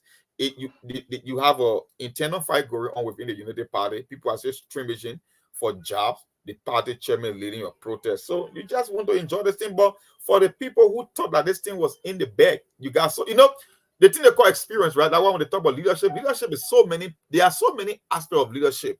People look at decision making, people talking about innovation, people talking about experience. The thing with experience is a double-edged sword. You could have experience, but you could be having experience for the wrong reason. If one of the things that I learned from, I can remember back in the day when Bernie Sanders was competing with Hillary Clinton for the Democratic nomination.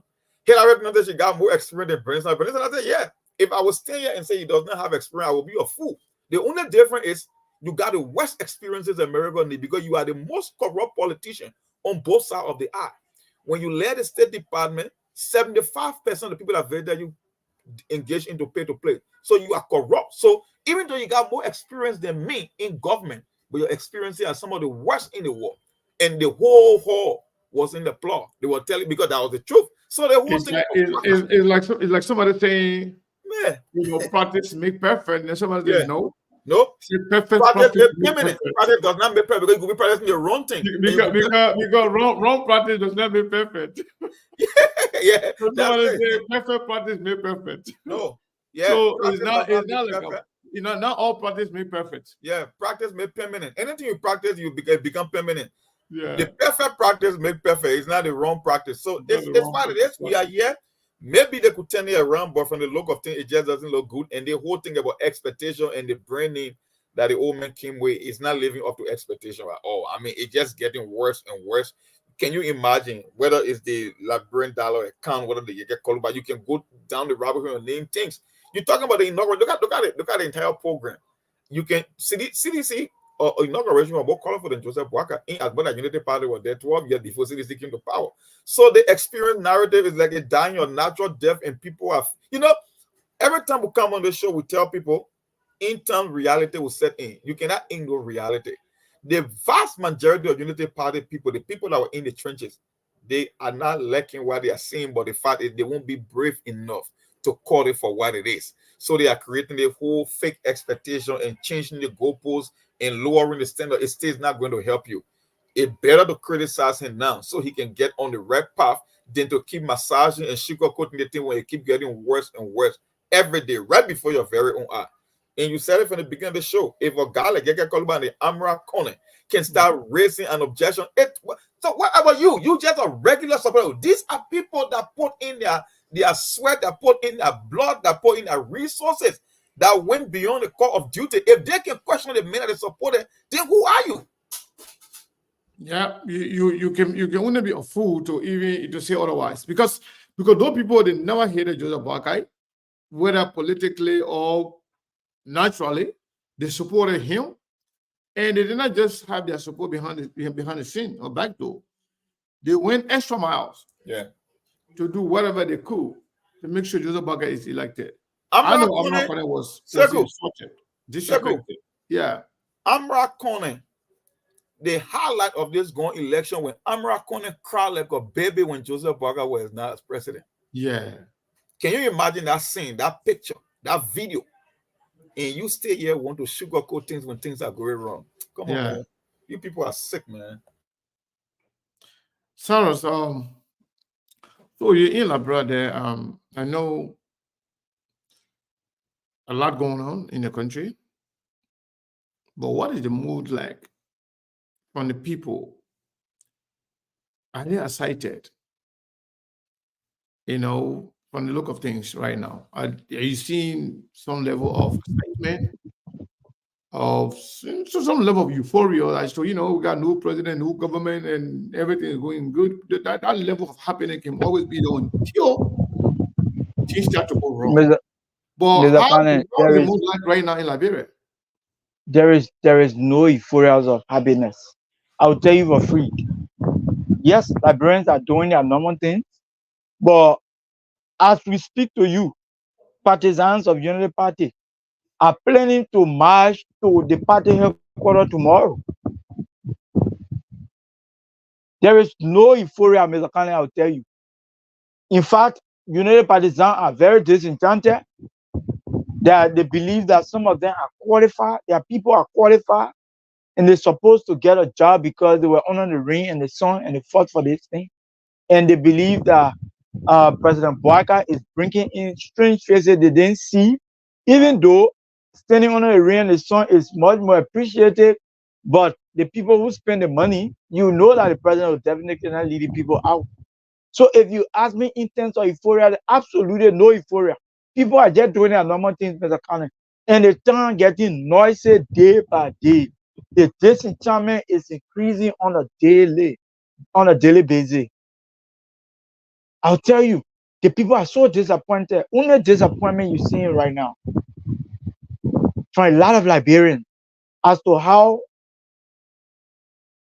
you muted, Mr. Cannon.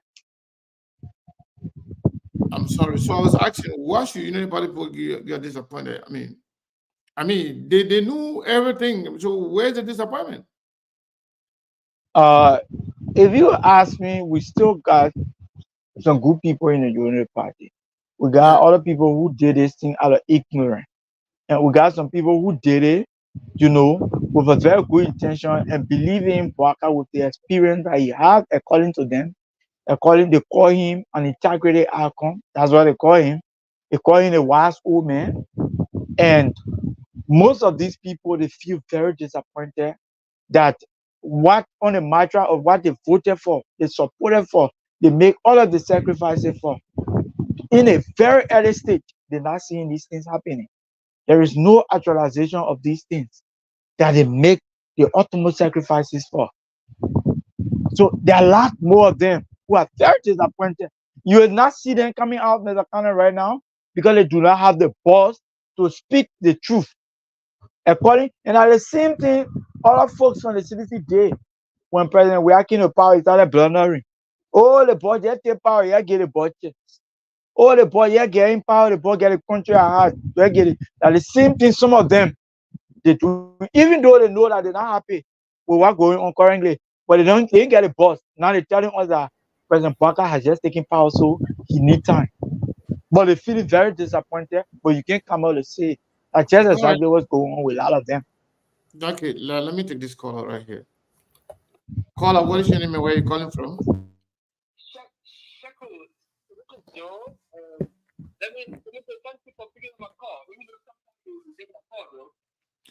I never reject any call. If your call does not come through, it doesn't mean I reject it. It means that the line is busy.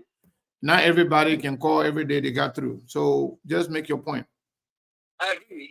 You might be correct, but also you might be correct. But let me say, sometimes I like the way you personally, the way you communicate. Sometimes you become very objective, and sometimes you take your CPP or ANC government, and then you become very blind to the current reality. You just talk and whatever you want to talk, especially when many of you guys, like your boy Steve, look, this is a government we fought hard to bring to power. Money, I know he's from the kind of southeast is fine. We will not sit here and allow anybody to bring this government down. If JNB does not perform, we ourselves bring him down. JNB is facing so many very terrible issues right now. People are just spelling names of people that they want to be in position. And one of the reasons why we chose JNB because we know he's very sound, we know he's rational, because we know he's logical. He does not just go ahead and punish people. Yomri Kanga, that was the law. Amara Kone, Prince Josie, Prince Moy, and these guys are just giving names for non-nomination. They don't want to allow the president-elect or the president now to have his will. How can we have a government? How can we have a society that works for all? If we actually, I didn't vote for because I want position. No. In the next 6, 7 years, 8 years, 10 years, I don't want to jump for Liberia. I just want the best thing, but in the you guys are doing well. SKTV is doing well. Even though sometimes you kick off your agency CPP government. But on the average, if I will average from a statistical point of view, statistically you're doing well. Let's give JNB the chance to do his work. The guy is under pressure. People are pressurizing him because they voted for him. He must do this. And personally, if I'm not going to actually dignify your allegation against us, but I would rather discuss the issue. So, from a realistic standpoint, do you see the criticism of GNB from the likes of Amara Kone and Honorable Yaka Koluba as fair game, or you think they have some personal issue with JNB? Can I comment, please, sir? I just asked you. That's what I'm asking you. I want you to talk. Right. Well, because I'm asking because I want to let you know that I'm listening to you. Okay. All right. So with Yaka Koluba, I don't want to talk about Yaka Koluba because Yaka Koluba, in the first place, now we know he's normal. Okay. What do you mean? Yaka Koluba is not normal. Okay. Yeah, I can comment about I want you to take that back. That is important. Yeah, you can't make that kind of comment on SKTV. Well, if this is your platform. Yeah, but I'm telling you now, I don't want you to say that here. You can discuss the issue. You can disagree with him. You can make your point against him, but you can't come here and refer to my opinion. Okay. I'm just telling you, don't repeat that here, please. You always tell people what people say is theirs. Yeah, that's what I'm saying. I agree, but I'm just telling you now. It will not be fair to Honorable Yaka Koluba for you to come here and make that kind of comment and then just stay by and listen to you. As much as you're professional. Anything I say, I am liable for whatever I say, not you. Yeah, but when you say on your own platform or your own page, it's different from when you say on my platform. Let me take that word back. There's a disclaimer. Me. So are you not going to take that back? Well, I don't want to. I can talk about. I want you to take it back if you want to continue. Well, unfortunately, professionally, I cannot. I'm sorry. All right, thank you. Yeah, so we'll take another caller. We don't censor people. And you can say whatever you want to say on your own platform. Whatever you want to say. But there's certain thing we will not tolerate on here. This guy who's talking, he lives right here in Connecticut. Yaka Koluba, you're saying now, speaking ill of right now, Yaka Koluba was more instrumental, valuable to Joseph Bakai campaign than you who is talking. Equally so, Joseph Njimabuaka, up to this point, despite the disagreement of Yeke Kolba with Joseph Njimabuaka still care about Yeke Kolba, still call. They still making effort to bring Yeke Kolba on board. So Yeke Kolba is very, very important to even Joseph Njimabuaka than you that are talking. So you want to come here and disrespect him on our platform, and we're telling you to take it by his hand. No, maybe you don't want to, continue. Caller, what is your name and where you calling from? This is Mr. Johnny calling from Norway. Abraham Johnny from Norway. How you doing? I'm fine. How are you too? I'm doing great. Thank you. Okay. I know that you want to allow everybody to speak their mind, but I think in order to come with this respect, you need to immediately cut it off. The guy started with you first, and then with Honorable Yeke Kolova. I'm happy that you already expressed that Kolova was in the rain when you were eating hamburger. Now, let me go to my point. For some of us, we are not surprised about the things that are happening. We saw them, we said it, people did not listen to us. But I don't know how the guy can say that they don't have ample time. I mean, the Baka needs time. Even to declare his asset, he needs time too. The Constitution says, or the Code of Conduct says, you should declare the asset before you take office. He hasn't, his vice president hasn't as well. Senator confirmed today by his post that he does not believe that President Ouattara's promise of taking minister from each of the 15 counties will not be achievable. Johnson said in his church today, the 6 years journey is clouded, and it is doubtful, and so on. The CNN was outside yesterday or the day before yesterday with policies. What else does the guy want to see before he knows that Ouattara is heading for his failure? We have to be serious here. So we just encourage our people. It should be patient, but as time goes by, what I notice is that sometimes when we have good players,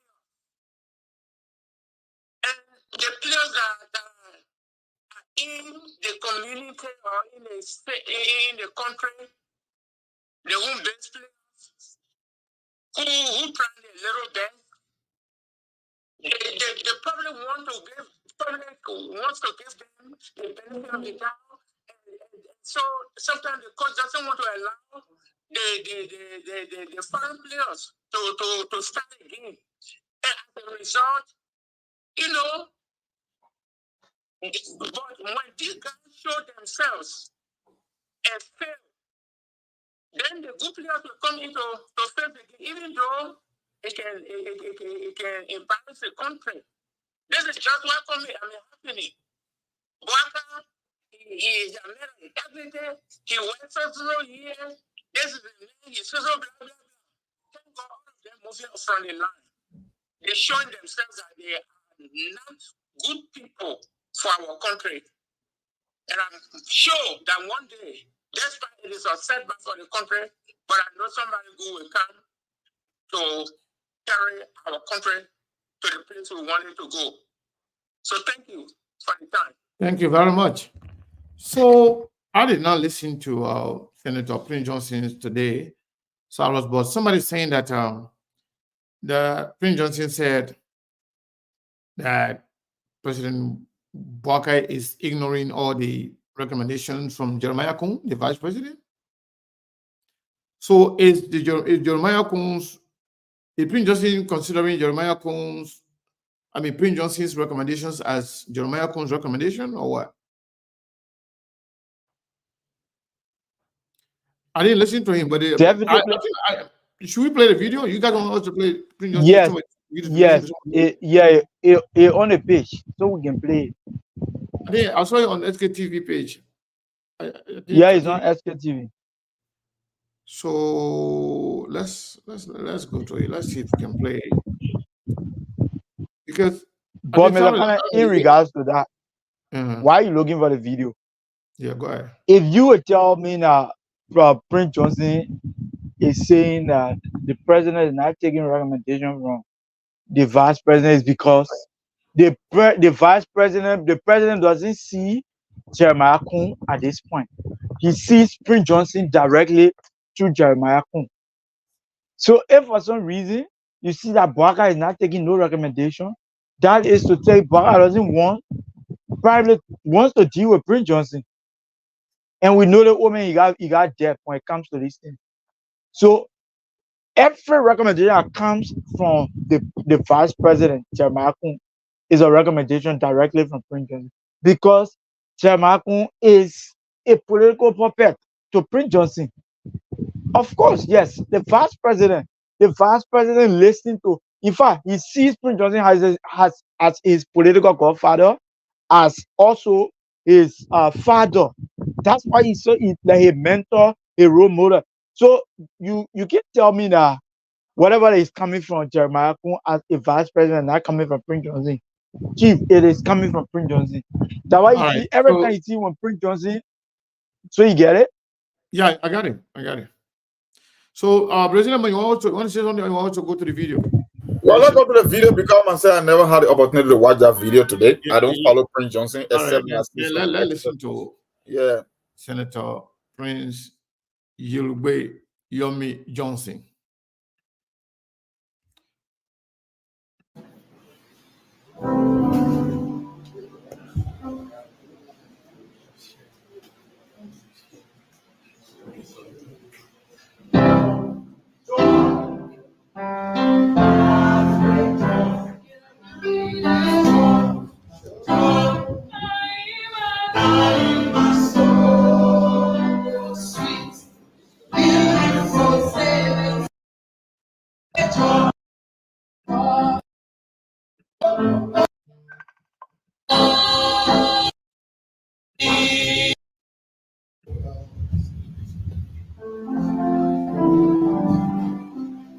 I just want to play a little bit. I don't think we want to listen to the singing part of it. This morning, Pastor George Godwin will be preaching to you. But before he comes to speak, I want to say these few words to you. The road, our journey to the 6-year presidential term of our father, my big brother, President Joseph Boyka, and his son, Jeremiah Kun. It is rugged. It is stormy. It is clouded. It is characterized by so many disappointments. Hopelessness for some, hope for some.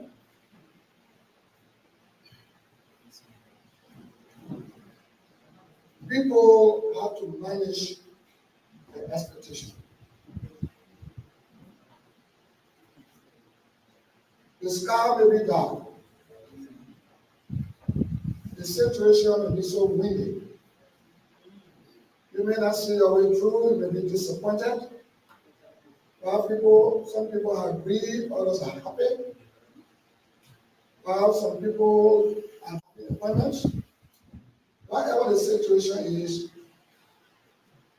as chairman of the governing council of the MDRO. Without the MDRO and the people of Nimba, CNC would have been involved.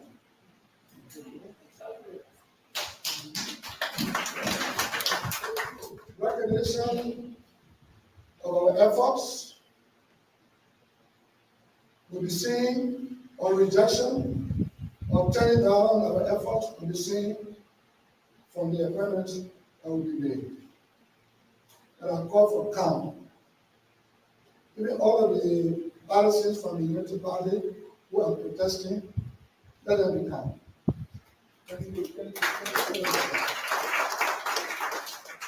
We have faith in President Joseph Boakai. We believe in him. He's a deacon. In Ecclesiastes 5, verse 5 to 15, it talks about failed promises and how God takes failed promises and he deals with it. So people have to be careful what promise they make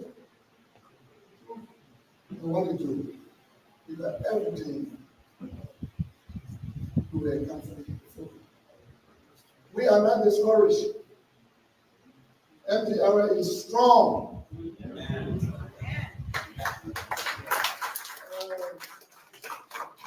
Flower living before the ear comes. So we are truly not discouraged. The people of Nimba are very strong and are resolved to support the devil address. Thank you. The world is watching. Liberians are watching. When the birthplace of our father, Lofa Kante, could not deliver. When grandmaster could not deliver. When bombing a small country, like I'm going to Nimba 20 times, could not deliver. Nimba stood. There was a Nimba. We are the electoral college of the Republic.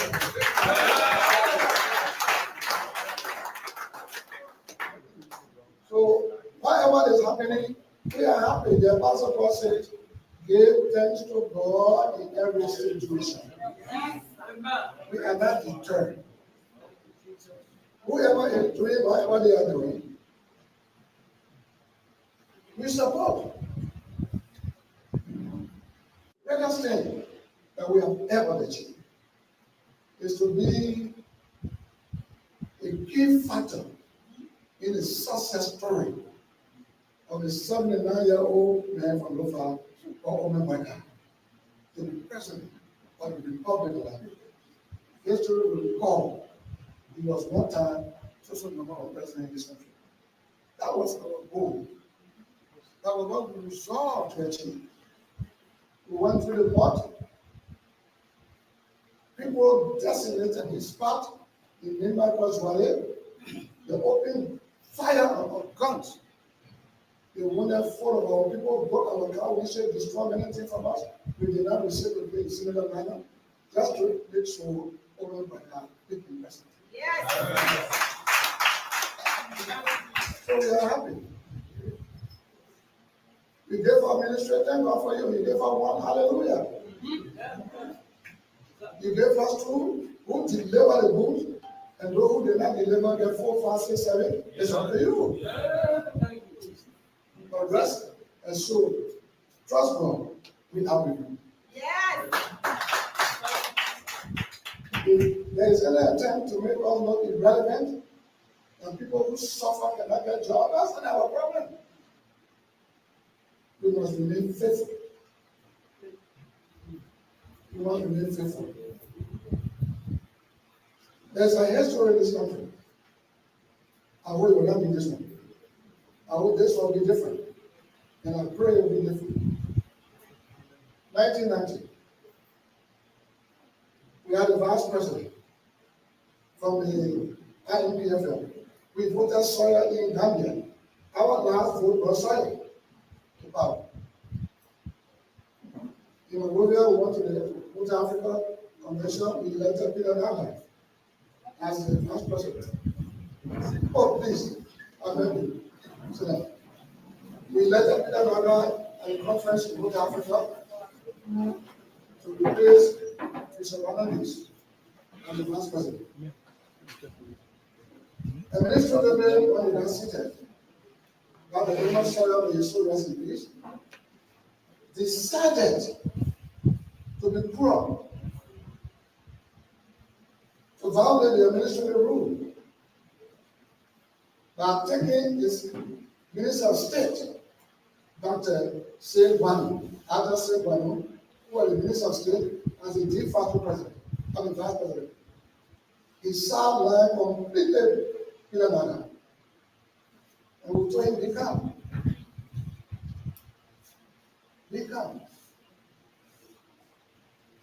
And that administration passed. Madam Sarif came. We let her neighbor country, but all neighbors she will not happy. We stood her, she won. She was very good, every human being has his own fault. Because imperfect creature can never in any way exhibit perfection. She gave neighbor people so many jobs. To create a job and then to employ people. Thank God for her. Thank God for her.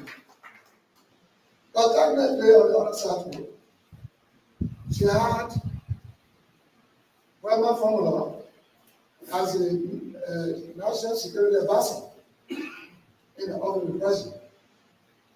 Underneath the table, she had her sister husband and son Bernard as the actual national security advisor. And the national decision the country was taking on the deficit in the house. Sada Obenbaga. Sada lying completely. And you know the owner said he was the car parking in the garage. That is Sada lying. The national housing.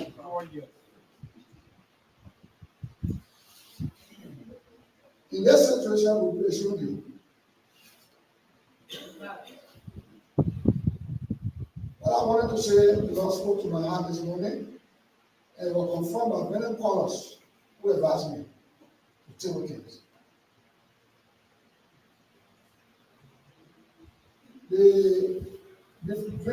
Before the election, the presidential candidates were not candidates in the beginning, they were aspirants. So they were moving here, they were looking for running mates. I don't want to let the previous last time, easy conclusion. We're looking for running mate. I want to say this for our father, our leader, that we trust, we have implicit confidence in, and know who he is by his side. During that time, ANC approached me, Senator, and some people who are there now, to give Honorable Cohn to be the running mate. He sent people to my house, promise. Sylvester Brisbane and Mr. Perkins. Those are ANC strong. They said, they are already left home. And Cohn said, he should come to me. I said, well, let me see for me himself. I'm not coming. And I'm telling him, who cares about you? Because it's still in the 2017, and you're supposed to get right. So we're not in that direction. We will go over by now. The deacon of God's church. Now, who himself is a Methodist, is an usher in the church.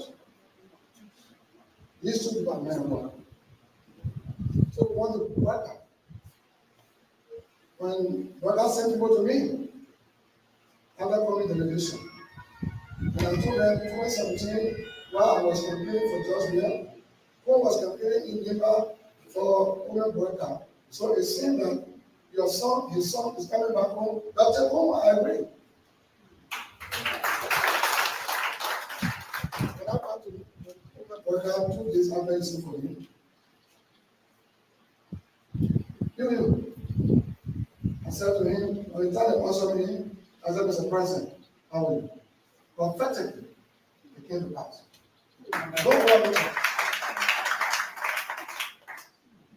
My first answer worker in the how many years, I shook his hand, Mr. President, how are you doing?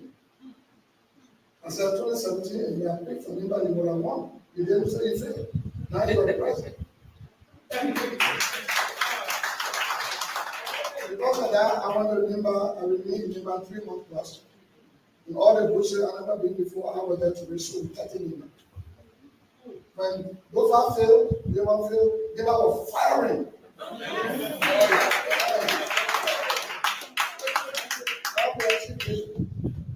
We thank God that at the age of 79, woman brother is in history as an glorious person.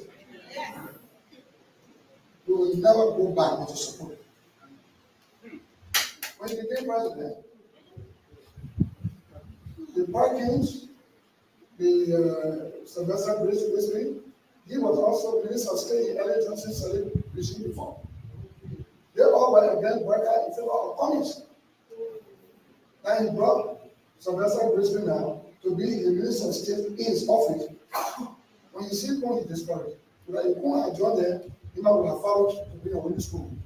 So we did not join them, and they did not reach the threshold. They did not reach the threshold, and they dropped, and we won.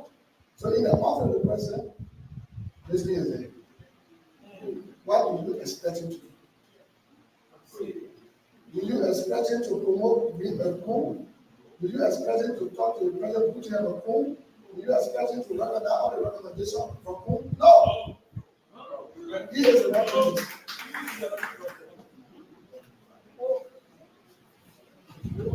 As I would say. Now, we did not know Owen Burka and Sylvester Brisbane were a Tennessee David. We did not know that Sylvester Brisbane was head of Owen Burka's foundation.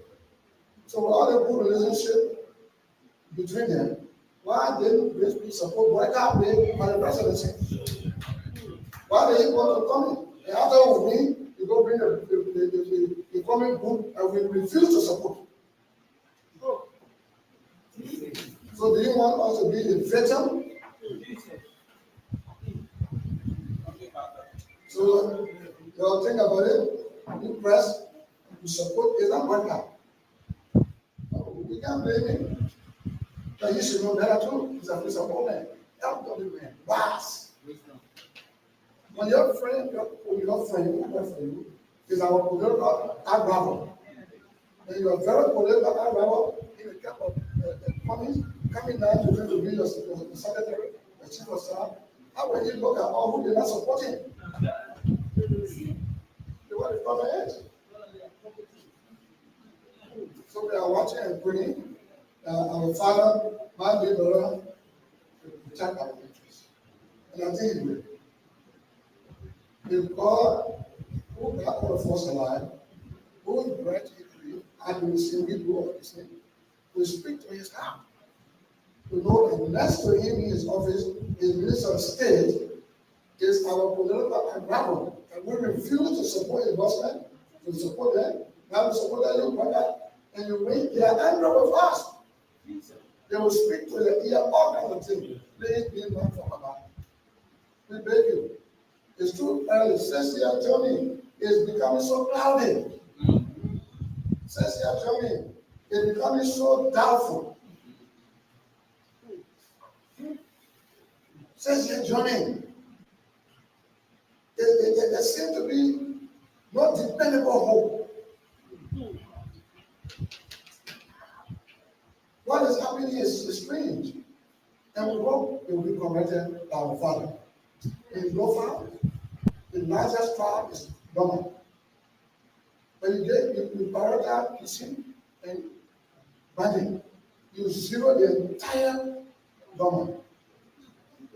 When Basa did not deliver, you want to bring conflict between all the Yomi to say Yomi letting all that speak against her. No, Yomi is innocent. She has done nothing wrong. We are in close contact with her. To give Basa 4 positions, ministerial position, and you say you gave him one too. The chief of staff, they will never recognize him.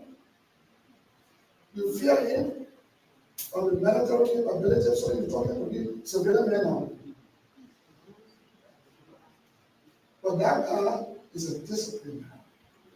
When he wanted him to deport troops, to cheat, he said, "Oh no."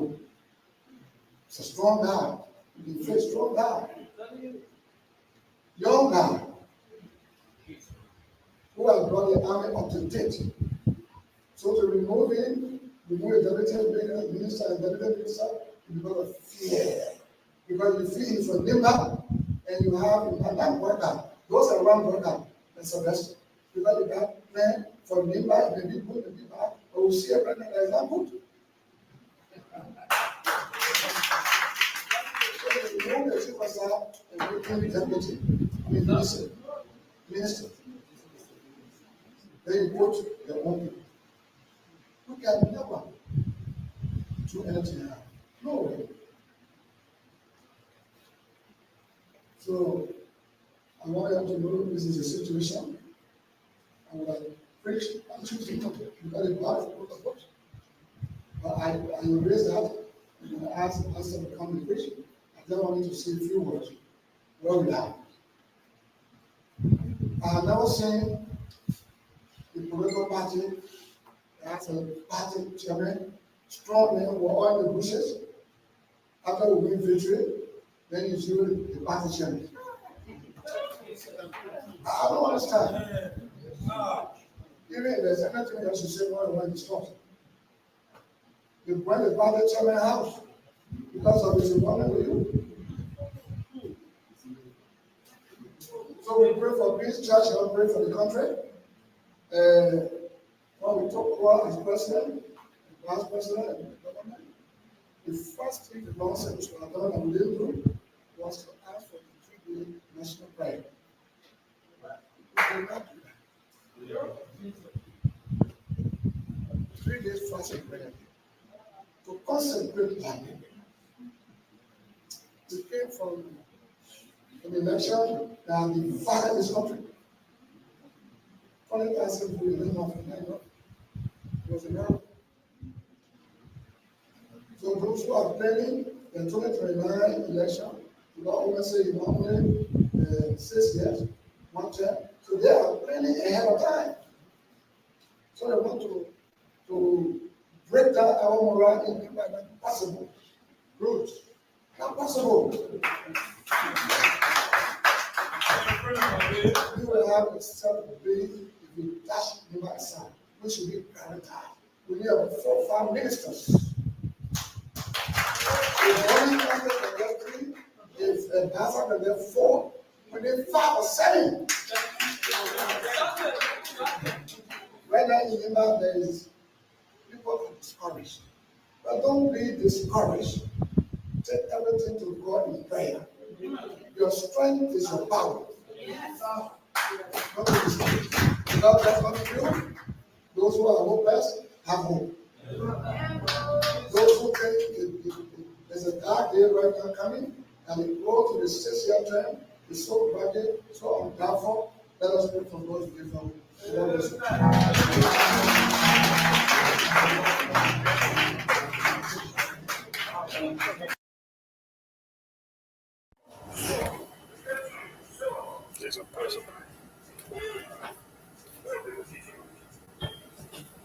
Seko, you muted.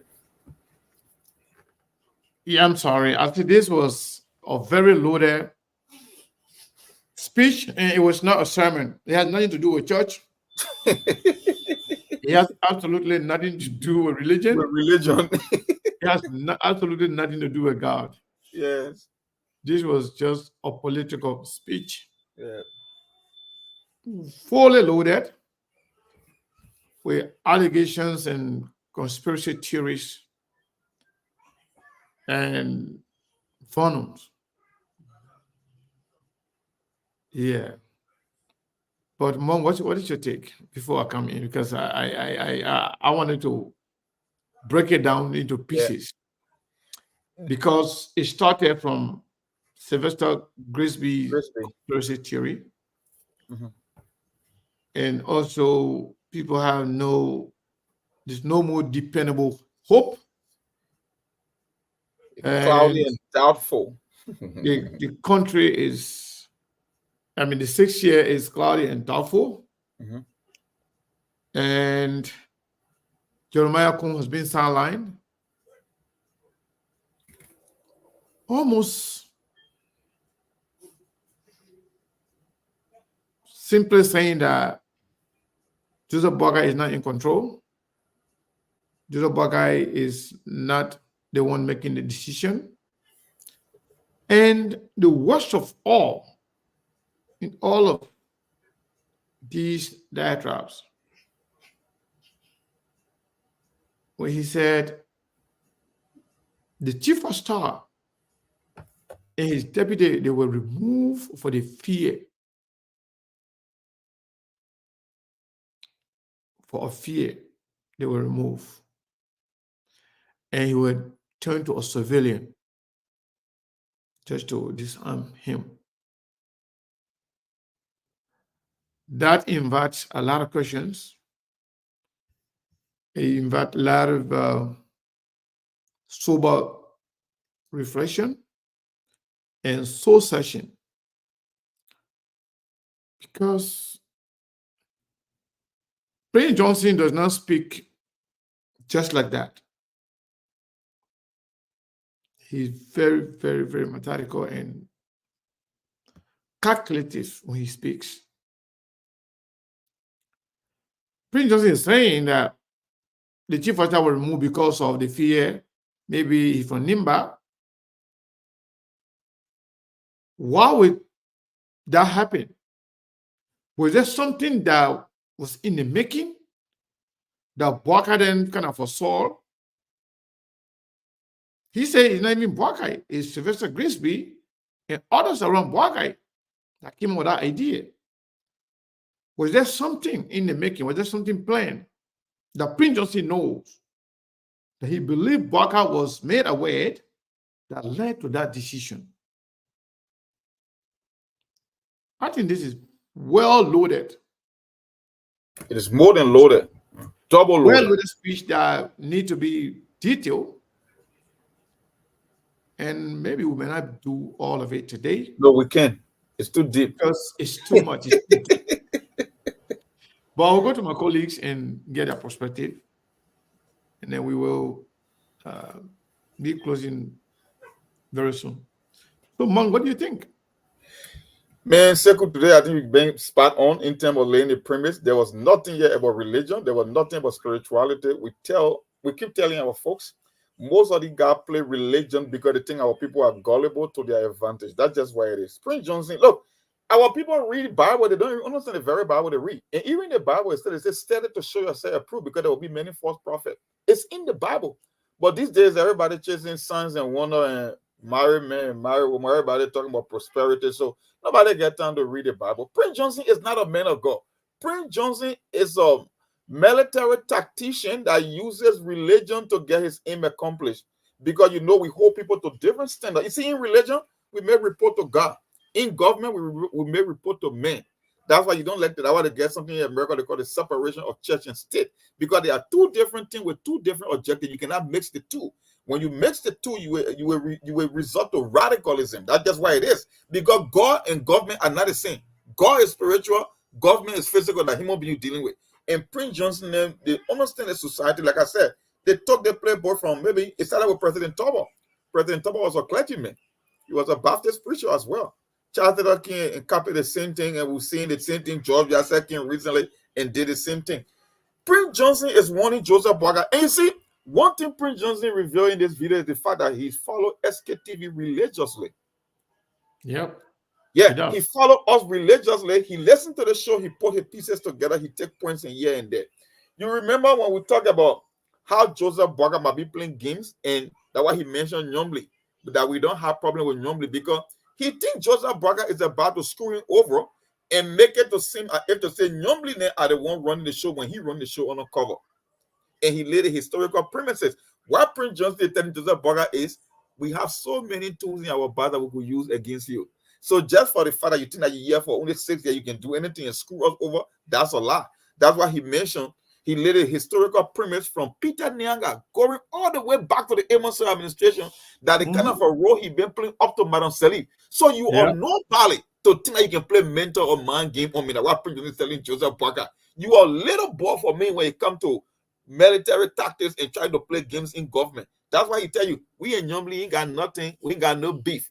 Because you want to make it seem like I'm trying to help you here, but the other people on my team are the one making the decision. Parents said, no, you are the one making the decision, but you want to disguise it because your game plan is to screw her over. That's why you're trying to silence Jeremiah Cohn. That's why he brought the Sylvester Great situation in, because it was the same thing he said Madam Sally did. And you can play that trick on me. I'm too well versed. I'm too welcome to this game, and you stand no chance against me.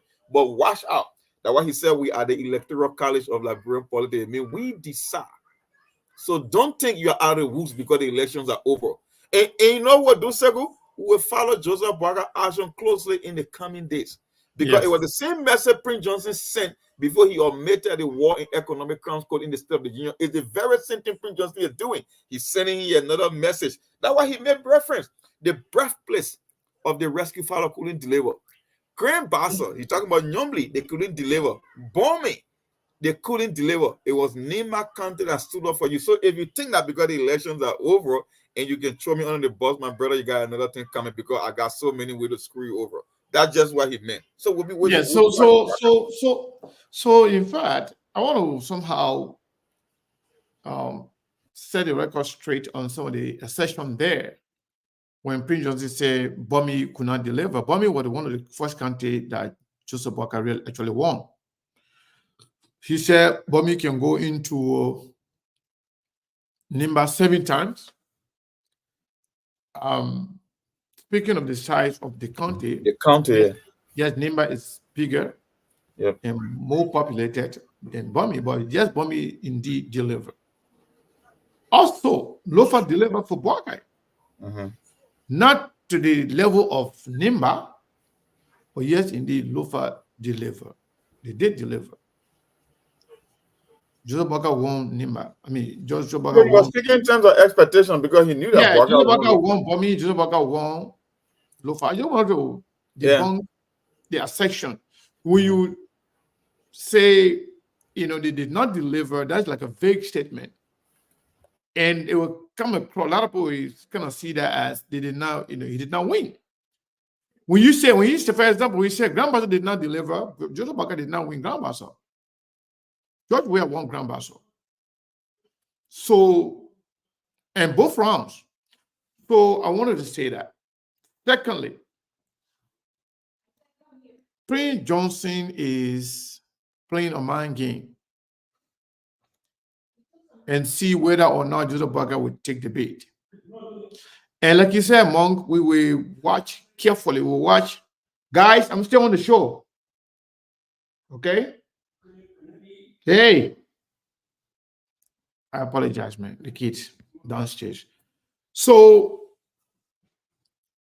Prince Johnson is playing a mind game, trying to see whether Joseph Boakai will actually fall for it.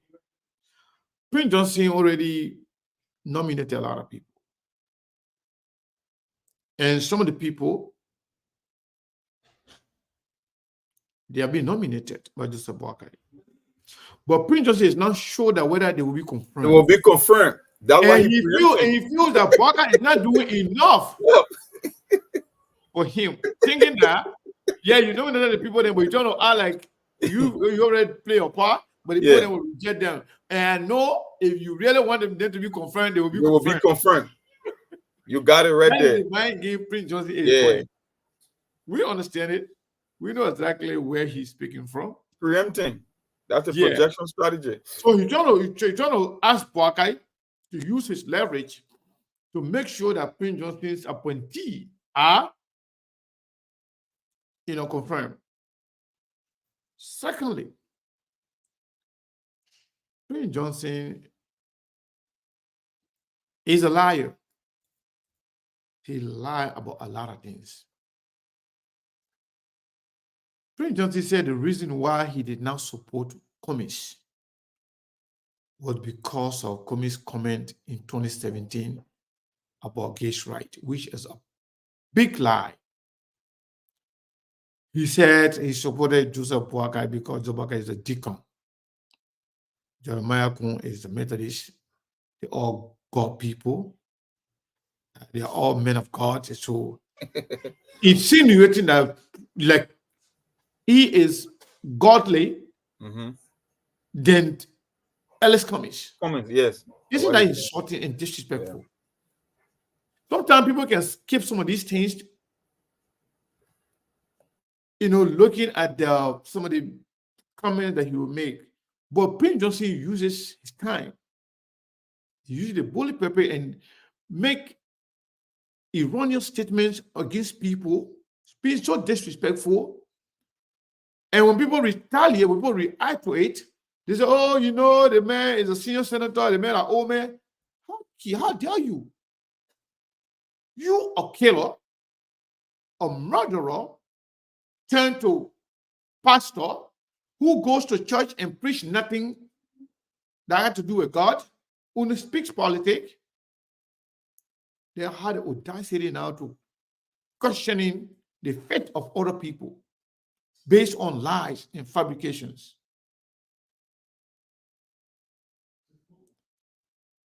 He supported Joseph. Okay, say he supported Joseph Boakai because he's the man of God. He's the deacon. Why are you questioning the man of God again? Why are you questioning the man's ability? Why are you worried about what happened next? Yeah. I mean, the reason why you voted for the man was the man he's a clergyman. He's a man of God. He's a deacon. He made a deacon. He made a deacon. So what happened? What changed? Yeah. Has Joseph Boakai converted now from being a deacon to maybe to be a Muslim or what? So what's going on? So the thing is, the people are Prince Johnson and not supposed to be anywhere close to power. And they take advantage of the ignorance and how gullible our people are. They take advantage of that and do these things. Look at Prince Johnson saying. One way he's saying, we believe in you, we trust you, we still support you, but you're not doing the right thing. But whether or not you do the right thing, we will still support you. Then why complain? If you think, regardless of what happened, you still supporting, why are you complaining? Prince Johnson is just sending a message to Joseph Boakai. He's warning Joseph Boakai. He's threatening Joseph Boakai that you got to be careful. We were there when nobody was there for you. We deliver when nobody could deliver for you. And Sylvester Grisby must be very, very careful. Prince Johnson is threatening him. Monk and everybody watching, do you remember on SK TV we talk about the thing that happened in Ghana? When Jeremiah Kun and others in Ghana, they fight as to who to be the Minister of State for Presidential Affairs between Samuel Kofi Wood and that of Sylvester Grisby. Do you remember that? Yep. Do you remember when Prince Johnson had a phone call with Jeremiah Kun telling him that don't allow those people to bully you, don't buy down to their pressure? Joseph Boakai, if Joseph Boakai is not in the picture, you are the president. And I said on the show that Prince Johnson, they were planning as to how many people they can insert into the military, into the security apparatus. Saying that, come, these people, you can trust them. When you come back, we'll recruit most of our own people. He thinks people don't listen. He thinks people don't pay attention to some of these things.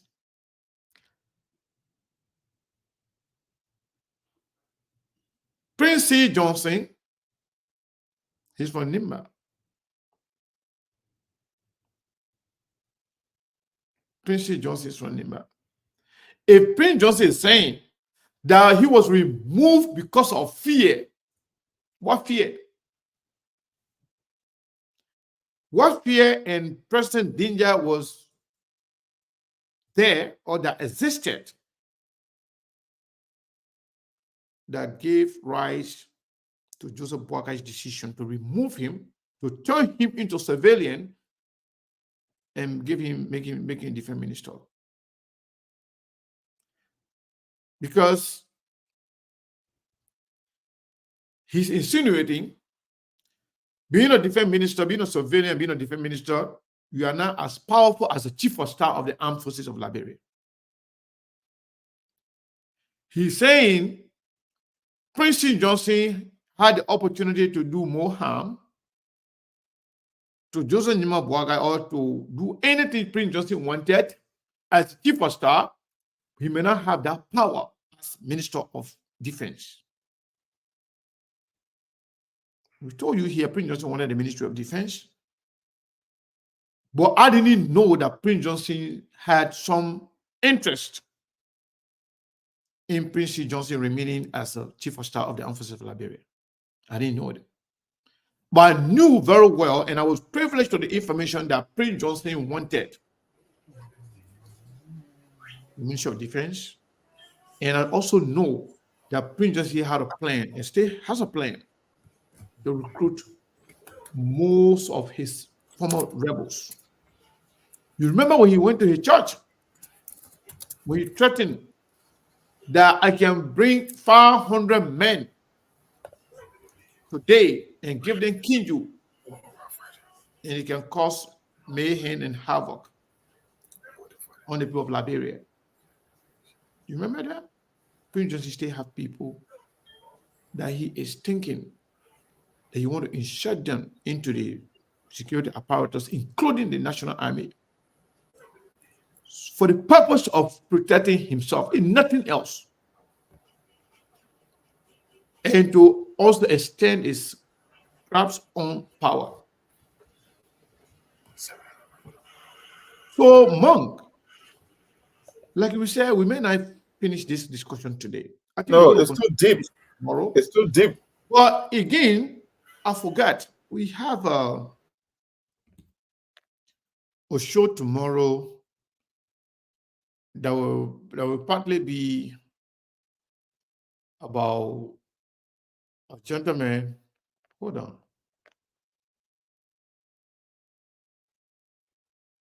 on. Somebody sent us a video that for us to play. I don't know, it's a song. I don't know, it's whatever it is, but we'll play it. We'll leave in the show. You know, Monk, we will continue this conversation tomorrow. But Let's continue for tomorrow. We'll decode this message. Before we do, I just want to inform you guys that on tomorrow we plan to bring on a scholar, a writer, somebody by the name of Kamo Vamba Sharif, who wrote a book. And that book is titled The Emperor's Son. I'm told the book is very rich and very good reading. So we'll bring him on here tomorrow, at least for the first segment of our show, the first 1 hour. We'll bring Kamo Vamba Sharif here tomorrow. We'll discuss the book, and he will be here to defend the book, to tell us what the book is all about. And then we will continue with politics after the first 1 hour. Then after the news bulletin, then we'll join politics. But I think we have been here for almost 2 hours and 50 minutes. It is important that you know that SKTV, we are not just an institution that runs with gossip or that is just there to settle score with certain people that we disagree with. No. Everything we have done is all about Liberia. It's been about Liberia. Everything we have said, everything we have predicted have come to pass. Almost 99.9%.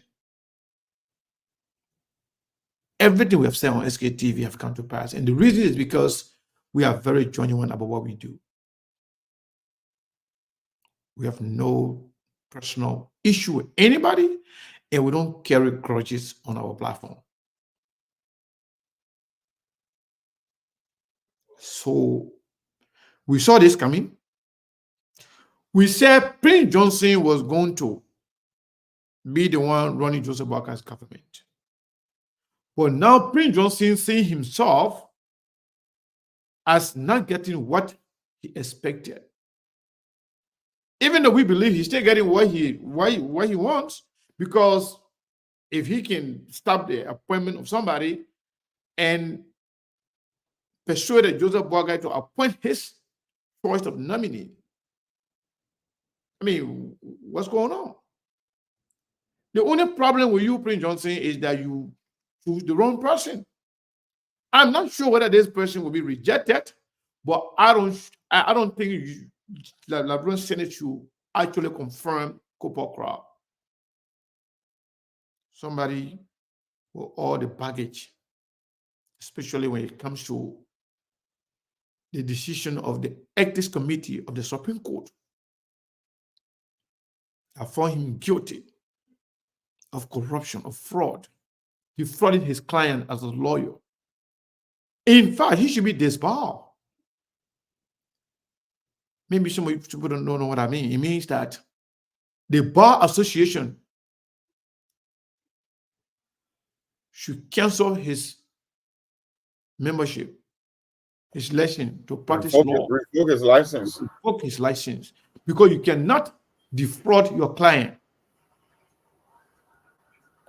You cannot do that. And also, this guy is allegedly being one of those people who caught the ear. If Prince Johnson was denied to being the chairman of Armed Forces Committee in Defense of the Liberian Senate, his protege cannot be given the position of Justice Minister. That is an affront to our justice system and an insult to civilization and decency. Monk, your final word before we go. Hey, my final word for the Liberian people today is very simple. When you come to SKTV, just pay attention, and you will see this thing unfolding in plain sight. I always keep telling our audience, everything here is mindset.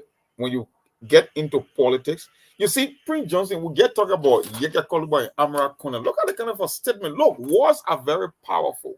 He said, in this first 6 years, at this early stage, it is cloudy and doubtful. It is, he said, there is no dependable hope. He's telling you that this administration, this is not what we expected. It's like it's about to crash. He's already declaring failure. Yeah, he already declared him a failure. And you still want to question things because you support. Isn't Prince Johnson, when I get Joseph Boakar's the second largest county on the map? We'll talk about people who are stakeholders. They are telling you, say, no, they think now it's not a rescue train, it's a freight train. And you are at the bottom of the scale. You still want to come here to justify stuff. But we keep saying that in due time you will see it. Maybe you won't see the whole puzzle piece before you can make a conclusion. But the pieces are already forming and it's becoming clearer by the day. And we said it again. Prince Johnson is just sending a message to Joseph Boakar. That's why he insinuated he used it in a sarcastic manner, and he's supposed to be a deacon. Yeah. You want to play games with me? I know the game. You want to put your responsibility to other people to shaft me, to make it look like if to say they are the Nyambli Kangas of the world that want to play the game, but I know you are the one playing the game. But we will see how far this go and watch out for things to come. I got so many tools I could use against you on this journey, and we will see how things will work. You can't screw me because for you, you think the election is over, so it's over. But I lie, you can't play me. I know this game better than you, and that's why Prince Johnson is sending to Joseph Boakai. And I said it right. We will be watching Joseph. Look, I tell you guys, SKTV is the one setting the narrative for Liberian politics. Whether it's Joseph Boakai, whether it's the Prince Johnson, whether it's the CDC going after the Boakai, because it's supposed to be the opposite. Boakai government was supposed to go after CDC, but it seems the CDC are the ones coming after Boakai. It's the same thing we talk here every day. Even the Front Page Africa, over the past couple of weeks, go to look at every single article from Front Page Africa. It's everything we discuss on the show. Yeah. You can tell every single article. Just go by it. Whether it was the central bank, whether the money between the consolidated account in US dollar, just go. 24 hours after. Soon I see the headline and say, oh, but the SKTV, right? We just discussed about this. The only reason you can discuss the thing if you have an open mind. But the moment you start taking side, no, you will see it from a very narrow lens, and that's why most of you guys cannot come to grip with. That's just why it is. Have an open mind, because if this thing is about your country, you will start questioning things, you will start saying things. But the moment you start picking a side and you emotionally deposit all your energy and effort, you won't understand and you won't see nothing happening. But anyway, say good things for the time. Tomorrow, God willing, we'll do it again. As always, better. So tomorrow, I mean tonight, we will place the information about the guest tomorrow. The author of the book that is very, very interesting read. His name is, like I said, his name is Vamba Sharif. He is a novelist, and he is somebody who is actually, he's very good at what he's doing. I guess he's from Kulahun, but he went to the university in Holland. I think we have a lot of information about him. So we will read some things about him, but we will post a little biographies about him on SKTV. You will read about him, and it will interest you to come and listen to him, and also possibly purchase the book. I think he's good, but let's listen to him tomorrow, and we have the opportunity to also read the book, so that the Liberian people can be proud of one of their own again. Again, sometimes it can't always be about politics, right? Sometimes we got to promote our scholars, our friends, our brothers and sisters who invest their time and energy